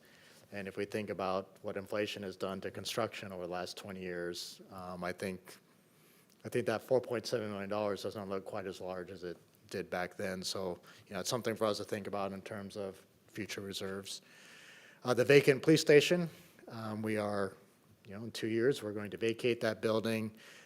No specific plans yet, but we know that's going to be an investment one way or another, whether it's demolition, even to get it to the stage where we can mothball is going to cost some money. So we need to be mindful of that. Of course, we saw, from the legislative discussion, the Young Child and Family Center, that's a to-be-determined number as well. And then at the bottom, we have social service regional partnerships and energy conservation projects. Those are two areas that the council has, definitely committed and been proponents of. And, that's just for us at the staff level to think about as we move forward in terms of identifying those for the council. So this is the long list of things that we still need to think about. We'll still look at opportunities, but these are areas that from the staff level we'll be mindful of as we move forward. I mean, you brought up the museum, and I think we need to start thinking about rollover reserves, and do we set aside a portion of those reserves into a fund so we can get to a point at some point where we can get the museum built. Even if you look at the strategy to build the museum, the community with the Lacey Community Foundation, they're looking to raise like around $3 million. The city is looking through other, grants, other opportunities to raise the rest. But man, we're never gonna, we've been talking about this museum for, over 15 years, and we're just never gonna get there if we just talk about it at some sort of future hope we get there when we're spending dollars on a lot of other things that hasn't been a priority for this council nearly as long as our museum and cultural center has. So I just, I would love to see the museum get some progress. I don't think it's fair to put all on the foundation to figure that out, and if we don't start setting some money aside in reserves, even if it takes a period of time, as long as we know we're working towards it to get actually built, I think that should be a priority for this council. Sure. I do want to point out we have a $500,000 there. We call it the 5700 property. Probably needs to be updated, but I mean, that's a start. I think that's a really good discussion for the council later, well, early next year. I guess I said that backwards, but, the council retreat's going to focus on these very issues, developing council priorities and trying to identify that funding. I saw the city manager make a note, so, we'll certainly make sure that, as the council moves forward through its retreat process. That's part of that council conversation is how do we do this and what's the strategy? It's going to be a multi-year strategy to get there because of just limited resources, income coming in to be able to set aside. That's fine, as long as there's some strategy to get there. I haven't seen the strategy to get there yet, so I would like to see it. For the retreat yet?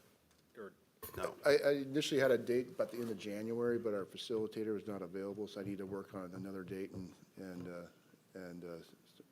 that's the goal for the next couple of weeks. Right now. I still want to hold that in case we need it, even if we need to just do a preliminary just with us without a facilitator, but I did want to kind of wait and see what I can do in terms of how far out we might be in February. How could I possibly talk to anyone without a facilitator? What's that? Just kidding. No. I had an actual budget-related question or maybe a comment, and I recognize that I'm just piling on to a list of unfunded priorities that we want to find funding for in the future, but something that I think is not on this list, but I'd like for us to talk about at the retreat is allocating funding to be in a position to acquire property when property comes available if we need it for strategic advancement of other things on this list, right? So, whether it's expanding facilities or building housing, sometimes someone might be selling, we didn't realize that was going to happen, suddenly it's there, and do we have the money to act quickly? Like, do we have a source of funding where we could purchase property swiftly? So planning for that so that we have an opportunity to act on those opportunities in the future. Sure, and we do include in our budget, this is primarily on the transportation and utility side, we do exactly that. We're always looking for those opportunities. When a property comes up for sale, it's a lot easier to acquire when we have two parties that, one wants to sell, one wants to buy. So we definitely budget for that, but your point's well taken in terms of, some of our general fund priorities, we don't quite do the same thing. That's all I have. My question is does this commit or assign every reserve we have available? It's pretty close. So it does not include the 2-month reserve, so that's just an unassigned, but that's a cash flow tool for us. We have a long list of restricted reserves that's not included in here, but we've tried to identify. As of 12/31 of last year. Correct. That's what this looks like. But so we don't know what the final numbers really are going to look like until, are you saying May of next year? Well, we'll feel pretty confident in the March timeframe, March, maybe early April. Okay. So I don't know if you're thinking the same lines I am. It might not coincide with your retreat, if that's what you're asking. That's why I'm asking. We'll see. I'll have I would like to know what that is when we have a good number instead of, it's great seeing what it was in the last year. I want to know what And depending on timing, when we have the retreat conversation, we get down to that hierarchy of priorities, and then through the year, we get Because again, becomes this more is known. this is 12/31 of 22. This doesn't even take account closing out the budget, right? I mean, so January 26th will be difficult for me, but, if we're looking at a February, March, I'll have a guess for you at that point. How's that? And then as we go forward, based on those priorities, They're usually pretty close. based on the priorities that council sets, then through the assignment process until the following year when we set the council actions, we'd be putting those monies into those priorities. And council could choose to pass another ordinance at any time. We've done it annually, but I also think the assigned reserve process has worked pretty well for us in terms of that flexibility. So, but you always have that option too. yeah, I guess I'm always curious when you actually close the books out, what the actual number is, because we still don't have the number. This is at 12/31. So I would feel a lot better to actually know what those reserves are once you actually close it all out. Sure, I appreciate that. Okay, any questions? This is going to be come before council next Thursday. And with that, we are going to be adjourning into an executive session. The council will be in executive session for 15 minutes. I would suggest that council convenes an executive session and we'll reconvene at 8:45. That gives us transition and we'll be done later. Okay. We will, we're going into exec session. We will reconvene at 8:45. Over here. No, we'll Reconvene at 8:45. in the executive session or back out Back here? here. Okay.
We have returned from our executive session.